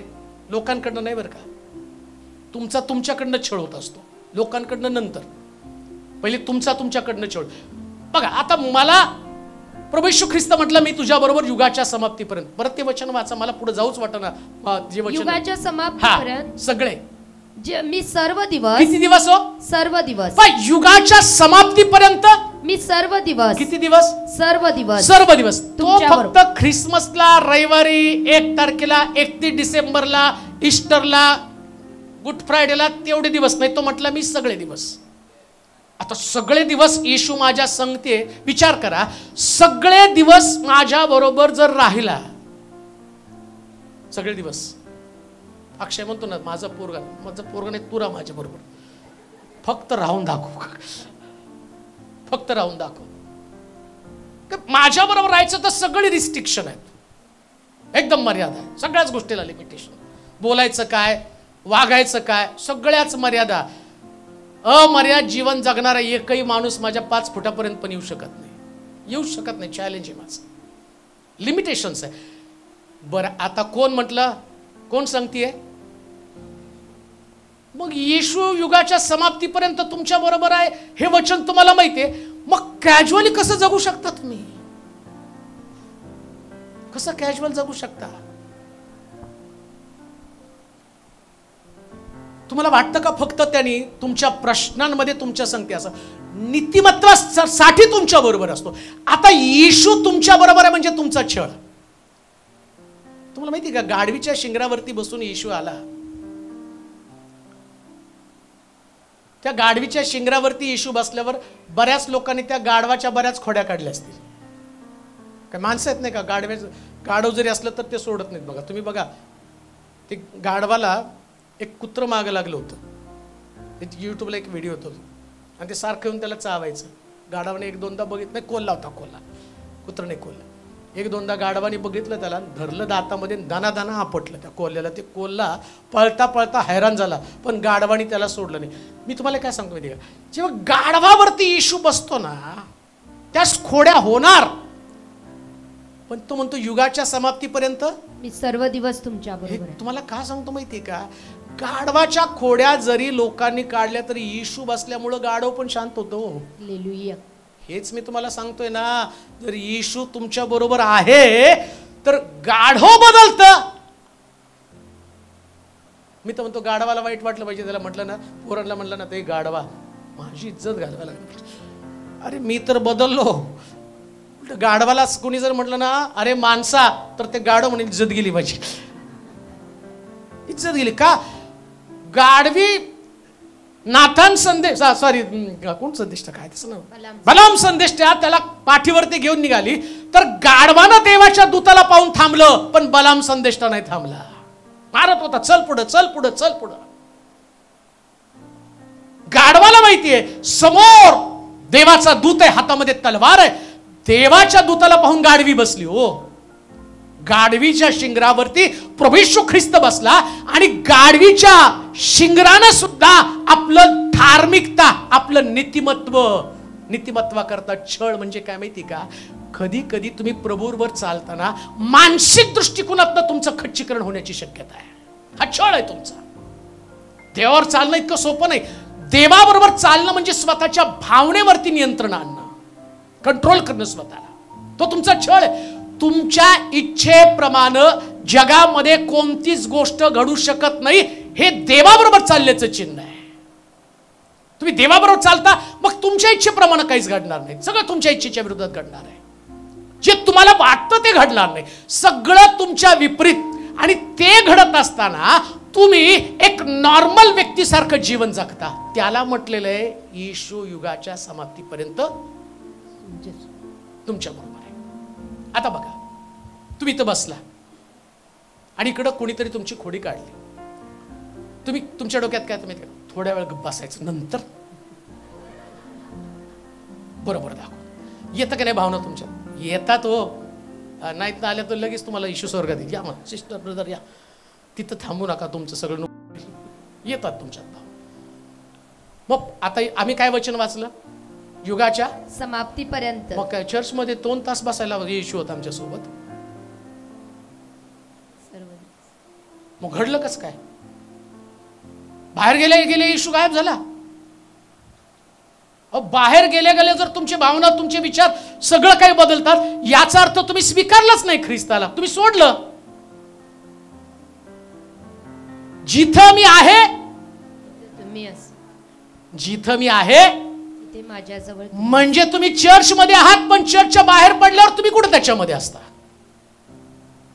तुम्हाला तुमचं जग. आणि विचार करा, तुम्ही तुमच्या इच्छेप्रमाणे चालल्यावरती कसं काय प्रभू तुमच्या बरोबर चालेल? म्हणून कोणी म्हणायचं नाही माझ्या बरोबर देव आहे. कधी कधी आम्ही सगळं झाल्यावर म्हणतो माझ्यावर देव, माझ्यावरचा देव तुला दाखवेल. तो म्हणतो मी नाहीच आहे तुझ्या बरोबर, हा तुझा ग्रह आहे, हा तुझा भ्रम आहे. तुला वाटतं तुझ्या बरोबर मी आहे, पण जिथं मी आहे तिथं तू असलं पाहिजे ना. जिथं मी आहे तिथं तुला असायला पाहिजे. अजून एक गोष्ट वाचा, त्याच्यात जास्त नको पुढे जायला. योहानाचं शुभवर्तमान 10 अध्याय 28 वचन. जाऊ द्या, ते नाही होणार. योहान 17:22 वाचा. 17:22. हा, जे गौरव मला दिले आहे, मला दिलं आहे, ते मी त्यांना दिले आहे, ते मी त्यांना दिलं आहे, यासाठी की जसे आपण एक आहोत, जसे आपण एक आहोत तसे त्यांनीही एक व्हावे. युगाच्या समाप्तीपर्यंत मी तुमच्या बरोबर आहे. आता तो काय शिकवतो माहिती का? तुमची संगती येशू बरोबर एक जीव असावी. एक जीव संगती म्हणजे काय? तुम्ही ख्रिस्ता बरोबर, पौल जसं म्हणतो मी माझ्या ठाई राहत नाही, आता तो एक जीव झाला बरं का. एक जीव होणं म्हणजे काय माहिती का? तुम्हाला तुमच्यामध्ये लोकांनी पाहिलं तर असं म्हटलं पाहिजे की याच्यामध्ये येशू आहे. ज्या लोकांना येशू दाखवायचा नसतो ते गळ्यात क्रॉस घालतात. क्रॉस घातलं की मी ख्रिश्चन आहे आणि तोंडात बिडी आहे. अमर अकबर अँथनी दारू पिलेला 12 महिने नाही का? बघा स्मगलर, पिक्चर मध्ये स्मगलर ख्रिश्चन, गुंडा, काय चित्रण तयार करून ठेवलं लोकांनी आमचं, कसं दाखवलं लोकांनी आमच्या संबंधानं. का माहिती का? जन्माने ख्रिस्ती आहात पण एक जीव मात्र झालेलं नाही. ऐका, एक जीव होणं काय? तो म्हणतो, परत वाचावं सांगते, तुझे गौरव मला दिले आहे. तुझे गौरव, कोणतं गौरव? ख्रिस्तीपण हे सगळ्यात मोठं गौरव आहे. ख्रिस्तीपण हे सगळ्यात मोठं गौरव आहे. लक्षात ठेवा, जगामध्ये विद्वान, ज्ञानी, श्रीमंत, प्रतिष्ठित लोक आहेत, पण या लोकांना देवानं निवडलं नाही. मी रोज सकाळी उठल्यावर देवाचे आभार मानतो. रोज सकाळी उठल्यावर माझ्या डोळ्यासमोर येतं, अरे बिल गेट्स होता, टाटा होता, बिर्ला होता, अंबानी होता, अदानी होता. देवाने यातल्या एकाला सुद्धा पाळक बनवलं नाही. पण सेवेसाठी आणि तारणासाठी मला देवानं निवडलं. एवढं मोठं गौरव प्रभूनं मला दिलेलं आहे. हे गौरव आहे, हे गौरव आहे प्रियानो. साधी गोष्ट नाही, साधी गोष्ट नाही. आज तुम्हाला प्रभूने जे गौरव दिलं, या गौरवाच्या मोबदल्यामध्ये काय व्हायचं? काय? युगाच्या समाप्तीपर्यंत मी तुमच्या बरोबर येतो म्हणतो. तो म्हणतो प्रत्येक दिवस, रोजच्या दिवसामध्ये मी तुमच्या सोबत आहे. पण काय म्हटलं तो माहिती का? जसं तू आणि मी एक आहे. जेव्हा लोक तुमच्याकडे बघतील ना, तुम्ही ख्रिस्तासारखं दिसलं पाहिजे. एवढं एकजीव झालं पाहिजे, एवढं एकजीव हो. आणि आमचा प्रॉब्लेम काय माहिती का? आम्ही एकजीव होण्याचा प्रयत्न करत नाही. आम्ही प्रभूबरोबर चालतो पण अंतर ठेवून. पेत्रानं येशूला 3दा नाकारलं. ऐका बरं का, मी काय सांगतो तुम्हाला. त्याचं कारण काय माहिती का? असं लिहिलं, पेत्र दुरून येशूच्या मागे चालू लागला होता. दुरून येशूच्या मागे चालू लागला. कधी कधी चालताना आम्ही दुरून येशूच्या मागे चालू लागतो, दुरून, लांबून, काही हात अंतर ठेवून. कारण का? आमच्यात ती सहनशीलता नाही, आमच्यात ती धार्मिकता नाही, आम्हाला पुढे जाण्याची प्रवृत्ती नाही, आम्हाला देवापासून काही मिळवण्याची इच्छा नाही. म्हणून जेव्हा पेत्रानं येशूला 3दा नाकारलं, प्रभू येशू ख्रिस्त पुनरुत्थान झाल्यावर पहिला पेत्राला प्रश्न केला, पेत्रा तू माझ्यावरती प्रीती करतोस काय? 3दा प्रश्न, माझ्यावर प्रीती करतोस का? माझ्यावरती प्रीती करतोस काय?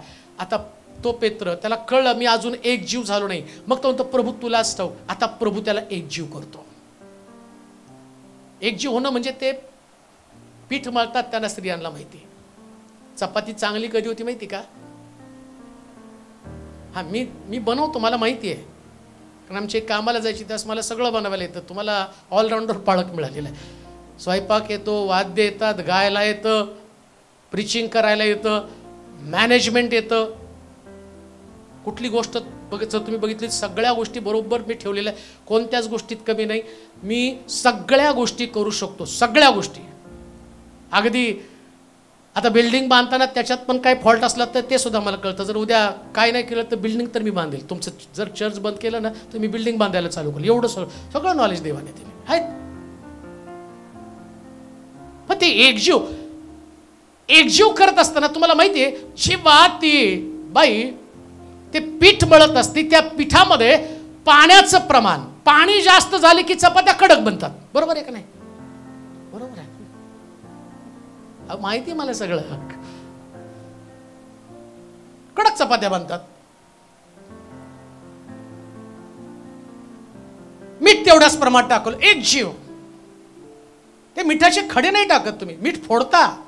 एकजीव व्हायला पाहिजे त्याच्यामध्ये ना. जर एकजीव ते झालं तर ती चपाती एकदम सुंदर दिसते, मग ती खाऊशी वाटते. प्रभू येशू ख्रिस्त म्हणतो, स्वर्गातली उतरलेली भाकर मीच आहे. का एवढी चवदार भाकर लागली? तो म्हणतो, ज्याने मला पाहिलं त्याने पित्याला पाहिलं. एक जीव. लक्षात ठेवा, युगाच्या समाप्तीपर्यंत येशू तुमच्या बरोबर आहे. तर तुम्ही ख्रिस्त ख्रिस्ताबरोबर एक जीव व्हा. एक जीव. तुम्हाला लोकांना पाहिल्यावर असं लिहिलंय, ऐका बरं का, प्रभू येशू ख्रिस्त डोंगरावरती गेला तरी त्याच्या मागे गोळका होता. आणि असं लिहिलं की ते शिष्य त्याच्या मागे, अहो आम्ही तुम्हाला शोधलो, तुम्ही कुठं होता? त्यास येशू म्हटलं, काय तुम्ही त्या भाकरीच्या शोधात माझ्याकडे आला का? तो घोळका त्याच्या मागे होता. कुठं जाईल? रानात गेले, समुद्राच्या पलीकडे गेला, डोंगरावरती गेला, येशू त्याच्याकडे. मी हे तुम्हाला का सांगतो? जेव्हा तुम्ही ख्रिस्ताबरोबर एक जीव व्हाल, गावच्या गाव ख्रिस्ताच्या माग येतात, तसं लोक तुमच्या मागे येतील. तुमचं मिशन ते असलं पाहिजे.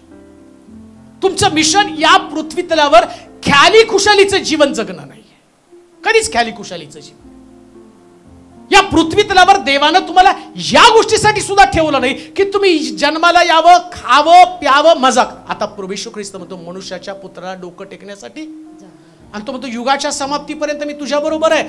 म्हणजे तुम्ही ख्रिस्ता बरोबर आहे, तर तुमच्या सुद्धा डोक्याला विसावा असता का म्हणे. रात्रंदिवस तुमच्या डोक्यामध्ये विचार असले पाहिजे. कोणाला शुभवर्तमान सांगू, कोणाकडे जाऊ, कुठला आत्मा जिंकू, कोणता व्यक्ती तारणापासून लांब आहे, कसं त्याला देवाकडे. अहो ते गाणं नेहमी गायचो ना, एक आग हर दिल में हमको जलाना है, आणि त्याच्यामध्ये एक वाक्य, ते वाक्य आलं की मला नेहमी रडायला यायचं. ते फार पूर्वी आपण गायचो, ते गाता गाता तो म्हणतो की आता ते थोडे दिवस आहेत शुभवर्तमान प्रसारासाठी, सगळी मोकळीकता आहेत, पण त्यानंतर शुभवर्तमानाचे दार बंद होणार आहेत. आणि आपण गेली 10-12 वर्ष ते गाणं गात होतो, पण कोणी एवढं गांभीर्याने घेतलं नाही. आता धडाधड सुवार्तेची दारं बंद झाली. आता कुठं सुवार्तेला तुम्ही गेलं ना, सुवार्ता सांगणं एवढं सोपं राहिलेलं नाही. आता पकडतात, मारतात, जेलमध्ये टाकतात. ते दिवस असतील की त्या दिवसामध्ये ना तुम्हाला चर्चमध्ये सुद्धा उपासना करण्यासाठी येण्यासाठी अडखण असणारे, एवढं कठीण परिस्थिती झाली. मग प्रभू येशू ख्रिस्ताने म्हटलं नाही का, जोपर्यंत दिवस आहे तोपर्यंतच तुम्ही शुभवर्तमान प्रसाराची संधी साधा. एकदा दिवस हातातनं निघून गेल्यानंतर काही तुमच्या हाती लागणार नाही. म्हणून त्यानं म्हटलं, मी युगाच्या समाप्तीपर्यंत तुमच्या बरोबर आहे. जसं पिता आणि मी एक जीव झालं, तसं तुम्ही एक जीव व्हा. एक जीव व्हा देवाशी. राहू नका दैहिकतेमध्ये. आपल्याच कुटुंबाचा, आपल्या जीवनाचा इथपर्यंत मर्यादित विचार करू नका. जेवढं मर्यादित विचार कराल तेवढं तुम्ही ख्रिस्ताशी एक जीव कधी होणार नाही. माझं जीवन लोकांना प्रकाश देणारं जीवन असलं पाहिजे. पुन्हा मी तुम्हाला सांगतो, लोकांना तारणात आणणं हे तुमचं मिशन आहे, दुसरं कोणतं मिशन नाही. तारणात लोक आली पाहिजे. त्याच्यासाठी प्रार्थनेच्या गुडघ्याची गरज आहे. कळवळा तोपर्यंत येत नाही जोपर्यंत ख्रिस्ताशी तुम्ही एक जीव होत नाही. प्रभू येशू ख्रिस्त जसा पित्याशी एक जीव झाला, त्याला माहिती होतं, त्या देवाची इच्छा त्याला माहिती होती. योहान स्वतः सांगतो, देवानं जगावर एवढी प्रीती केली, जो कोणी त्याच्यावरती विश्वास ठेवतो त्याचा नाश होऊ नये, तर त्याला सार्वकालिक जीवन प्राप्त व्हावं. ही देवाची मानवा संबंधाची असणारी योजना. येशू ख्रिस्त पित्याबरोबर एक झाला आणि त्यानं मिशन सांगितलं समजावून. आणि तो मिशन सांगत असताना त्यानं आम्ही पाहतो जकातदार, पापी आणि सर्व असणाऱ्या लोकांना आपल्या बरोबर घेऊन निघाला. तारण तारण तारण तारण तारण तारण तारण सगळं तारणच. कुठल्याही प्रकारची वर्गवारी नसती. शास्त्री आणि पुरुषांमध्ये ती वर्गवारी होती. म्हणून प्रभू येशू ख्रिस्त म्हटला, वेश्या आणि कसबिनी देवाच्या राज्यामध्ये जातील. शास्त्री आणि पुरुषांना त्याने सांगितलं. प्रॉब्लेम हाच होता तिथं. काय झालं, या लोकांनी धार्मिकतेच्या द्वारे लोकांना देवाच्या राज्यामध्ये येण्यापासून अटकाव करण्याचा प्रयत्न केला. आणि असं वाटलं धार्मिक, फक्त धार्मिक लोकांसाठी स्वर्ग. प्रभू येशू ख्रिस्त आल्यावर त्याने एक वाक्य बोला, मी धार्मिकासाठी आलो नाही. मग कोणासाठी आला? कोणासाठी आला? पण आज काय झालं माहिती का, धार्मिकानं पापी लोकांसाठी स्वर्ग बंद करून टाकला, जे त्या काळामध्ये होता. त्या काळ युगाच्या समाप्तीपर्यंत कोण? मग प्रभू येशू ख्रिस्त सर्व दिवस तुमच्या बरोबर आहे. म्हणजे तुमच्या डोक्यात काय कल्पना असली पाहिजे? सगळे देवाच्या राज्यामध्ये यायला पाहिजे, जकातदार यायला पाहिजे, परुषी यायला पाहिजे. आणखी आम्ही पाहतो सर्व पापी लोक. या पापी लोकांसाठी स्वर्ग कसा उघडा होईल त्याच्यासाठी दिवस रात्र तुम्हाला. आणि मला असं वाटतं ज्या दिवशी जगातल्या मंडळांना हे समजेल ना, आमचा भारत हा संपूर्ण भारत सर्व पापातनं मुक्त होईल आणि देवाकडे लोक वळतील. प्रियांनो, तेव्हा वळणार आहेत लोक. तुम्ही नुसतं प्रार्थना केल्याने कोणी नाही वळणार. आम्हाला असं वाटतं प्रार्थना करल्यावर लोक नाही हो, तो ख्रिस्ताचं सारखं एक जीव झालं पाहिजे. एक जीव म्हणजे तुम्ही एकत्र आल्यावर तुमच्या डोक्यात एकच विचार, तारण तारण तारण तारण. असं म्हटलं अग्नीतनं उडून एकेकाचं तारण करा. अग्नीतनं उडून. फार कमी दिवस आहे, फार कमी दिवस आहे. तुमचं जिवंत राहणं आणि प्रभू येशू ख्रिस्ताचं येणं या दोघांसाठी फार कमी दिवस आहे, फार कमी दिवस आहे. किती छान मला आज पास्टर बोळीबींची आठवण येते. परवा ते आले, त्यांना वरती घेऊन गेलो. आज साहेब असं बांधत आहे आणि वर घेऊन गेल्यानंतर ते चालतानाच दमले. म्हटलं पाच साहेब तुम्हाला सांगायचं होतं, तुम्हाला दमलं. नाही नाही असं काही नाही विशेष म्हटले. आणि मग परवा दिवशी ते फोन आला. मला कळलंच नाही थोड्या वेळ कुणाला नेमकं काय झालेलं आहे. एवढं छान बोललो आणि मग त्यांना म्हटलं मी चाललोय आता पुन्हा 2 तारखेला, मी नसणार आहे, तुम्ही या. हो मी येतो. म्हटलं तुम्हाला त्रास होत असेल तर सांगा, मी दुसरं. नाही नाही मला सेवा करायची, मला सेवा करायची. दुसऱ्या 2-4 दिवसांनी त्यात कॉल आला. नाही त्यांचं बीपी वाढलं, बेशुद्ध पडले, त्यांना उलटी झाली आणि मग त्यांना ॲडमिट केलं. आणि परत काल परवा मेसेज आला, नाही कॉल आला त्यांचा. त्यांनी सांगितलं की नाही बेशुद्ध आहेत, त्यांना व्हेंटिलेटर लावलं आणि त्यांना घेऊन आलो. हसत खेळत राहणारा व्यक्ती त्यांच्या मुलाला सुनेला घेऊन त्या ठिकाणात आला. त्यांचं बाळ घेऊन आला होता की पाळक साहेब माझा मुलगा तुम्हाला भेटायला येणार आहे, ज्याच्यासाठी तुम्ही प्रार्थना केली. 8 वर्षानंतर तुम्ही त्या गावामध्ये आल्यावर माझ्या मुलाच्या डोक्यावर हात ठेवून, सुनेच्या डोक्यावर हात ठेवून प्रार्थना केली. देवानं त्यांना एवढा सुंदर मुलगा दिला आणि ते घेऊन आले. त्याचा वाढदिवस झाला, तुम्हाला सगळं किती छान झालं. डॉक्टर त्यांना सांगितलं हार्टची टेस्ट करा. मला काही हार्टचा प्रॉब्लेम नाही, सगळं नॉर्मल राहत असताना एक व्यक्ती आपल्या समोर. आणि आम्ही पाहतो की त्या ठिकाणामध्ये प्रभू त्यांना आरोग्य देईल, प्रभू त्यांना उठवेल अशी आमची प्रार्थना आहे. पण मला तुम्हाला सांगायचं, हे जीवन इतकं अल्प असतं. नागपुड्यातला श्वास ही सेवा असली पाहिजे प्रियानो, सेवा असली पाहिजे. जीवन लोकांना प्रकाश देण्यासाठी खर्च करा. लोकांचं तारण युगाच्या समाप्तीपर्यंत मी तुमच्या बरोबर आहे. हे जीवन आहे. शरीर कितीही धडधाकट असलं, या शरीराची कुठलीच गॅरंटी नाही. आतमध्ये काही चाललं तुम्हाला काही माहित नाही. आतमध्ये काय आहे, तुमचं हृदय कसं आहे, तुमची किडनी कशी आहे आणि तुमचं लिव्हर कसं आहे, तुम्हाला काही माहित नाही. तुम्हाला वाटतं वरून तुम्ही खूप छान आहात, पण प्रभू तुमच्या शरीराची राखण करत असताना तो त्याचं लक्ष फक्त एकच आहे. जेवढं तुमचं बॉडी फंक्शन करते, जेवढं लिव्हर काम करतं, जेवढं आणि तुमचं घसा काम करतो, जेवढं आणि तुमची बुद्धी काम करते, तेवढं वापर करून घ्या. एकदा सगळ्याला गंज लागणार आहे, एकदा सगळं संपणार आहे. प्रभू येशू ख्रिस्त शेवटच्या क्षणापर्यंत इतका एक जीव, इतका एक जीव, आपल्या बापाशी इतका एक जीव झाला. तो म्हणतो कोणी त्याच्यावरती विश्वास ठेवेल त्याचा नाश होणे तर त्याला सार्वकालिक जीवन प्राप्त व्हावं. इतकं पित्याशी एक जीव झाला, इतका पित्याशी एक जीव झाला. अति वधस्तंभावरती चोऱ्या करणारा चोर शेवटी त्याला म्हणतो राजा अधिकरण येशील त्यास माझी आठवण कर. हा माझ्यावरती विश्वास ठेवतो आणि एक जीव ख्रिस्त म्हणतो आज तू माझ्या बरोबर सुखलोकात असेल. याला म्हटलेले खरं मिशन, हे खरं मिशन आहे. इतकं एकजीव व्हा ना. कोणी किती मोठा गुन्हेगार असला तर या गुन्हेगाराला स्वर्ग कसं मिळेल हे तुमचं मिशन असलं पाहिजे. हे मिशन तुमचं असलं पाहिजे. किती मोठा गुन्हेगार असला, युगाच्या समाप्तीपर्यंत. अजून तर तुम्हाला बऱ्याच गोष्टी सांगायच्या राहिल्या, 7 गोष्टी आहेत, परंतु 2 गोष्टीमध्ये एक जीव होणं फार गरजेचं आहे. ख्रिस्तासारखं तुम्हाला लोकांनी बघितलं की ख्रिस्तच दिसला पाहिजे. हा मी जीव तोडून मी तुम्हाला सांगत आहे. कधी कधी माझ्या जीवनाचा मी विचार करताना मला पुष्कळ आजकाल तर मला असं उगाच वाटायला लागलं की माझा घसा राहतो का नाही. कारण आता इतकं बोलून बोलून ना त्या घशामध्ये म्हणजे नाहीच आहे, आता ताकदच राहिली नाही. ते घसा कुठंतरी वेगळ्याच दिशेने चाललं. मला माहिती मी फक्त प्रीचिंग करताना गाणं गाताना सगळं ओके असतं, पण जेव्हा मी नॉर्मल बसतो ना त्यास मला कळतं की नाही काहीतरी गडबड आहे. आणि आता लोकांना फोन केल्यावर लोक तिकडून बोलतात पाळक साहेब तुमचा घसा ठीक नाही असं दिसतंय. मग माझी तळमळ असते, अरे आज प्रभूनं बोलायची संधी दिली तर मी सगळं सत्य सांगून मोकळं करणं गरजेचं आहे. कारण ज्या दिवशी माहित नाही प्रभू किती दिवस बोलायला, कारण शेवटी देव आहे, तो त्याला माहिती आहे की त्याला काढायचं दुसऱ्याला ठेवायचं. देवाचं काम तसंच असतं. एलियाला घेऊन गेला, अलिशाला पाठवलं, असं देव करत राहतो. त्याच्यामध्ये काही विशेष नाही. मला माहिती जोपर्यंत पृथ्वी तलावर, जोपर्यंत माझा घसा सही सलामत असेल तोपर्यंत लोकांना तारण तारण तारण तारण आणि प्रभूकडे आणणं ही तळमळ घेऊन एक जीव ख्रिस्ताबरोबर होणं, प्रभूच्या राज्यासाठी लोकांना तयार करणं.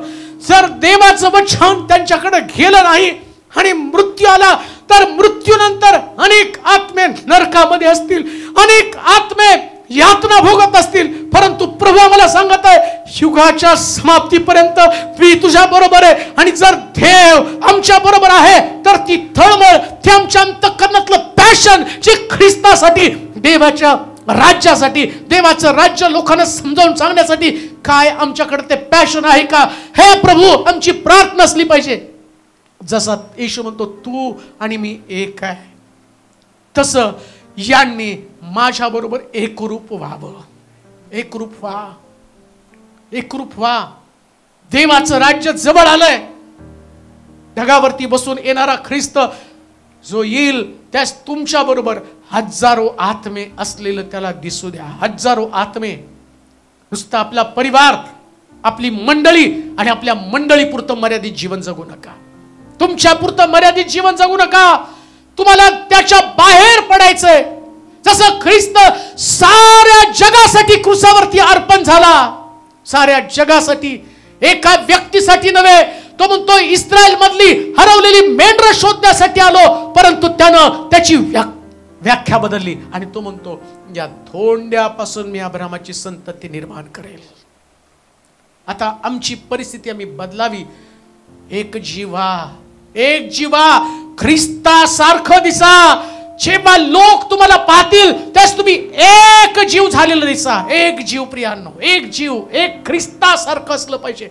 म्हणून शास्त्र म्हणतो युगाच्या समाप्तीपर्यंत मी तुम्हाबरोबर असेल, तुमच्या बरोबर. जेव्हा ख्रिस्त आमच्या बरोबर असतो ना, त्या आत सगळं वेगळं असतं. हे हृदय इतकं प्रीतीने भरलेलं असतं. हे हृदय एवढं सेवेने भरलेलं असतं. जगण्याचा दृष्टिकोन बदललेला असतो. प्रभूवर चालणं, जसं पौल म्हणतो जगणे ख्रिस्त, मरणे मला लाभ आहे. मिशन बदलतो. प्रभूजवळ प्रार्थना करताना जशी प्रार्थना करतो, पौल म्हणतो ह्या संबंधाने मोठा पेच आहे. जिवंत तर प्रभूची सेवा. काय मिशन आहे, काय मिशन आहे. जिवंत आहे तर प्रभूची सेवा. एक जीव होणं याला म्हटलेलं आहे. काही नाही, झोपेतनं उठलं की सेवा, निसताना सेवा, चालताना सेवा, बोलताना सेवा. एका व्यक्तीला पाहिलं, रिक्षावाल्याला पाहिलं, सेवा. दुकानात गेला, सेवा. अहो कसं त्यांना तारण करणार आहे, कसं त्यांना प्रभूकडे आणणार आहे. आणि नाही ते आले तर नरक भरून जाणार आहे. हो आपले प्रिय लोक, आपले जवळचे लोक. पुन्हा मी तुम्हाला सांगतो, परिस्थिती इतकी भयानक असेल, वेळीच तुम्हाला सेवेचं महत्व कळलं नाही ना, तर तुमच्या परिवारातले कित्येक लोक तर नरकामध्ये पडलेले असतील. फार कठीण परिस्थिती असणार, फार कठीण. गरजणाऱ्या सिंहासारखा कोणाला खावं, कोणाला गिळा म्हणून तो टपलेला आहे. जर मिनिस्ट्री हे तुमचं अंग नसेल, मिनिस्ट्री जर तुमच्या हृदयामध्ये नसेल ना, तर तुमच्या लक्षात पण येणार नाही त्या सेवेनं तुमच्या कुटुंबाचा पण घात केलेला आहे. नोहा इतकं पॅशनने भरलेला होता, तो बाहेर सेवा करून येत होता, पण आपल्या कुटुंबाला सांगत होता त्यांनी वचन ऐको अथवा न ऐको, प्रभूच्या न्याया संबंधानं तुम्ही जाग राहा. आणि जग तारवाच्या बाहेर राहिलं, नोहाचा परिवार तारवाच्या आतमध्ये गेला. याला म्हटलं एक जीव, एक जीव, एक जीव व्हा, एक जीव व्हा. प्रभू आणि तुम्ही एक व्हा. दिसू देऊ नका दुसरं तुमच्यातनं काय. लोक तुमच्याकडे पाहिल्यावर तुमच्या चेहऱ्यावर देवाचं राज्य दिसू द्या, स्वर्ग दिसू द्या. जेव्हा तुमच्याकडे पाहतील, येशूकडे पाहिल्यावर लोकांना नुसती आशा वाटत होती, हा मसीहा, हा उद्धार करता, हाच माझ्या मेलेल्या मुलाला जिवंत करेल, हाच माझ्या घरातलं संपलेलं मला पुन्हा देईल. डोंगरावरती पण आशा होती, आमची भूक हाच भागू शकेल. इतकं एक जीव हा. लोक तुमच्याकडे पाहतील त्यावेळेस तुमच्याकडे पाहिल्यावर त्यांना आशा दिसू द्या. फार थोडकं जीवन आहे. पुन्हा मी तुम्हाला सांगतो, मी भाऊ कोणा संदेश देत नाही, मला ते करायला पण आवडत नाही, परंतु एक पॅशन आहे. हा आत्मा सांगतो, हा पवित्र आत्मा सांगत आहे लोकाला समजा. दिवस थोडक्यात आणि थोडक्या दिवसामध्ये प्रभूच्या जवळ असणं अतिशय गरजेचं आहे. आपले डोळे आपण बंद करूया, आपल्या जागेवरती उभं राहूया.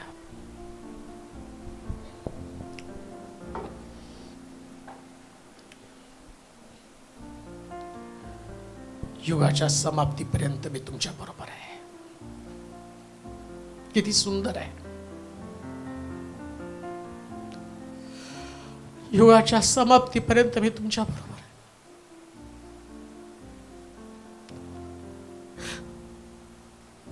कधी समजलोच नाही आम्ही ते.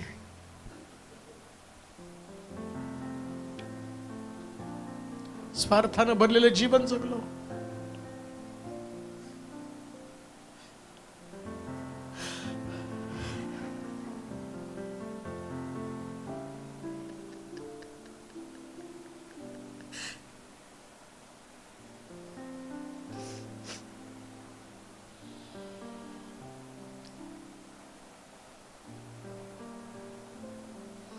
किती कमी समय राहिलेला आहे. सेवेची द्वार बंद होत चाललेली आहेत. लोक ऍग्रेसिव्ह झालेले आहेत. जगामध्ये द्वेष, मत्सर, हिंसा, धर्माची भांडणं, किती भयानक परिस्थिती झालेली आहे. वेगवेगळ्या प्रकारच्या रोगानं थैमान मांडलेले नैसर्गिक आपत्ती. रोजच्या दिवसामध्ये कुठल्या तरी अशा वार्ता ऐकतो की त्या वार्तेनं आमचं अंतःकरण भयभीत होऊन जातं, चर्र होऊन जातं. वाटतं त्याच्यापेक्षा समय अधिक जवळ आलेला आहे.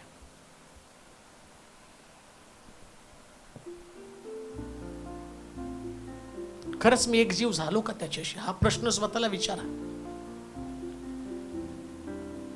ती नीतिमत्व, ती धार्मिकता जी प्रभू माझ्याकडनं पाहत आहे.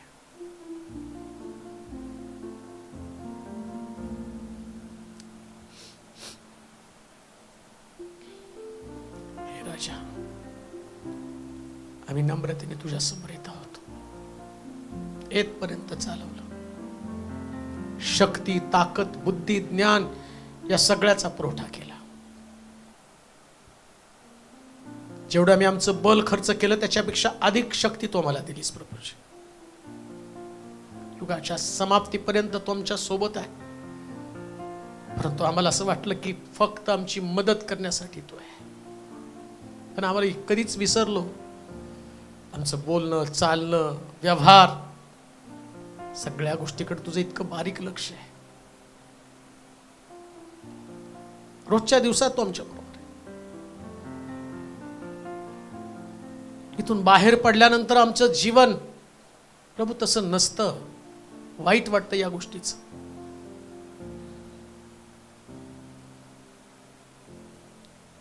त्यानं तोंडावरती थुंकून घेतलं, दाढीचे केस उपटले, पाठीवरती फटके घेतले, त्याची किंमत खरंच आम्हाला नाही. एक जीव तेवढं झालोच नाही. माफ कर आम्हाला. नाही किंमत आला मला त्याची वाटली. कसं वरव तुझ्या समोर, कसं बोलू आम्ही तुला क्षमा कर, तरी कोणत्या तोंडानं बोलू प्रभू?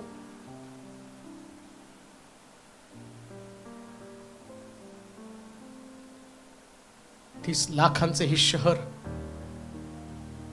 हा जिल्हा 30 लाखांचा जिल्हा, 13 लाख लोक या शहरामध्ये आहेत. एवढं मोठं मंदिर तो मला बांधून देत आहे.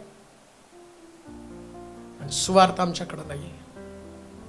आम्ही आमच्यामध्येच एवढे मग्न झालो, एवढे गुरफटून गेलो. आम्ही प्रश्न निर्माण केले, आमच्याच प्रश्नात आम्ही अडकलो आणि बाहेर असणाऱ्या लोकांकडे कधी आमचं लक्षच गेलं नाही. माफ कर देवा. हे म्हणण्याची सुद्धा लाज वाटत आहे. हे म्हणण्याची सुद्धा लाज वाटत आहे. माफीच निश्चित आम्ही पात्र नाही. थोडीशी कृपा कर, थोडासा अनुग्रह कर देवा. येऊ दे. महाराष्ट्रामध्ये ज्या जिल्ह्यात अजून गेलो नाही, ज्या गावांमध्ये आम्ही अजून गेलो नाही, ज्यांना खरंच वचनाची भूक तहान आहे, अशा ठिकाणात घेऊन चल. मरण्याच्या अगोदर खूप आत्मे तारलेले दिसू दे राजा, खूप आत्म्यांचं तारण दिसू दे. जेव्हा तुझ्या समोर उभं राहील त्यास एवढा आनंद होईल, प्रभू पृथ्वी तलावर मनोभावे तुझी सेवा केली, मनोभावे एक जीव झालो तुझ्याशी.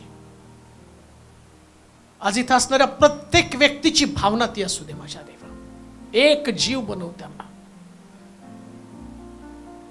ते जेव्हा जगामध्ये चालतील, व्यवहार करतील, त्यास लोकांनी त्यांना ख्रिस्तामध्ये पाहावा, ख्रिस्तासारखं दिसू दे.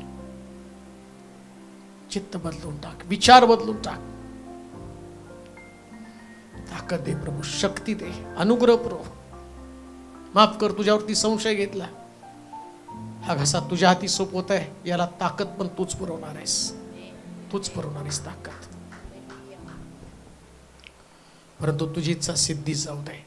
सर्व प्रसंगी तुझ्यामध्ये मजबूतीने वाटचाल करण्यासाठी सहाय्य कर. पास्टर बळवींची पुन्हा आम्ही आठवण करत आहोत. आम्हाला माहिती की जेव्हा आम्ही कमजोर असतो तेव्हा तू शक्तिशाली असतो, तुझा आत्मा सामर्थ्यशाली असतो. तुझ्या दासाला उठून उभं कर, पुन्हा मंडळीत घेऊन दाखव, तू अद्भुते करणारा देव आहेस. सगळे त्यांचे अवयव तू आपल्या हातामध्ये घेऊन चाल. वेगवेगळ्या भागांमध्ये ज्या सभा असणार आहे, औरंगाबाद, मुंबई, नाशिक, शिरूर, अमरावती, अशा पुष्कळ ठिकाणामध्ये सभा असणार आहे. त्या सगळ्या सभांसाठी प्रार्थना करतो. घशाला नवीन बळकटी दे प्रभूची. शेवटचा शब्द लोकांमध्ये परिवर्तन करणारा असू दे. पहिल्या शब्दापासून शेवटच्या शब्दापर्यंत पवित्र आत्माच बोलू दे प्रभूची. आणि लोकांची जीवन बदलली जाऊ दे. मोठ्या आशेनं लोक तुझ्याकडे धावत आणि पळत येते. पुण्यावरून जे लोक आलेले आहेत, जाताना आता ते जाणार नाही, तर त्यांच्याद्वारे ख्रिस्त त्यांच्या बरोबर जाणार. एक जीव ख्रिस्ता बरोबर झालेले आहेत. असे पुष्कळ लोक इथं आलेले, वेगवेगळ्या गावावरून आलेले आहेत. अशा सगळ्यांसाठी प्रार्थना करतो. एक जीव त्यांना बनव प्रभूजी. पुन्हा आम्ही एकत्र येऊ, त्यास आमच्याकडे अद्भुत गौरवी साक्ष असू दे. धन्यवाद देतो, तुझी स्तुती करतो. तुला गौरव, तुला महिमा दे. येशूच्या नावात ही प्रार्थना विनवणी केली म्हणून तो ऐक. आमेन. आता देव बापाची प्रीती, प्रभू येशू ख्रिस्ताची कृपा, पवित्र आत्म्याची सहभागिता तुम्हा सर्वांबरोबर आता आणि सदा सकाळ राहू.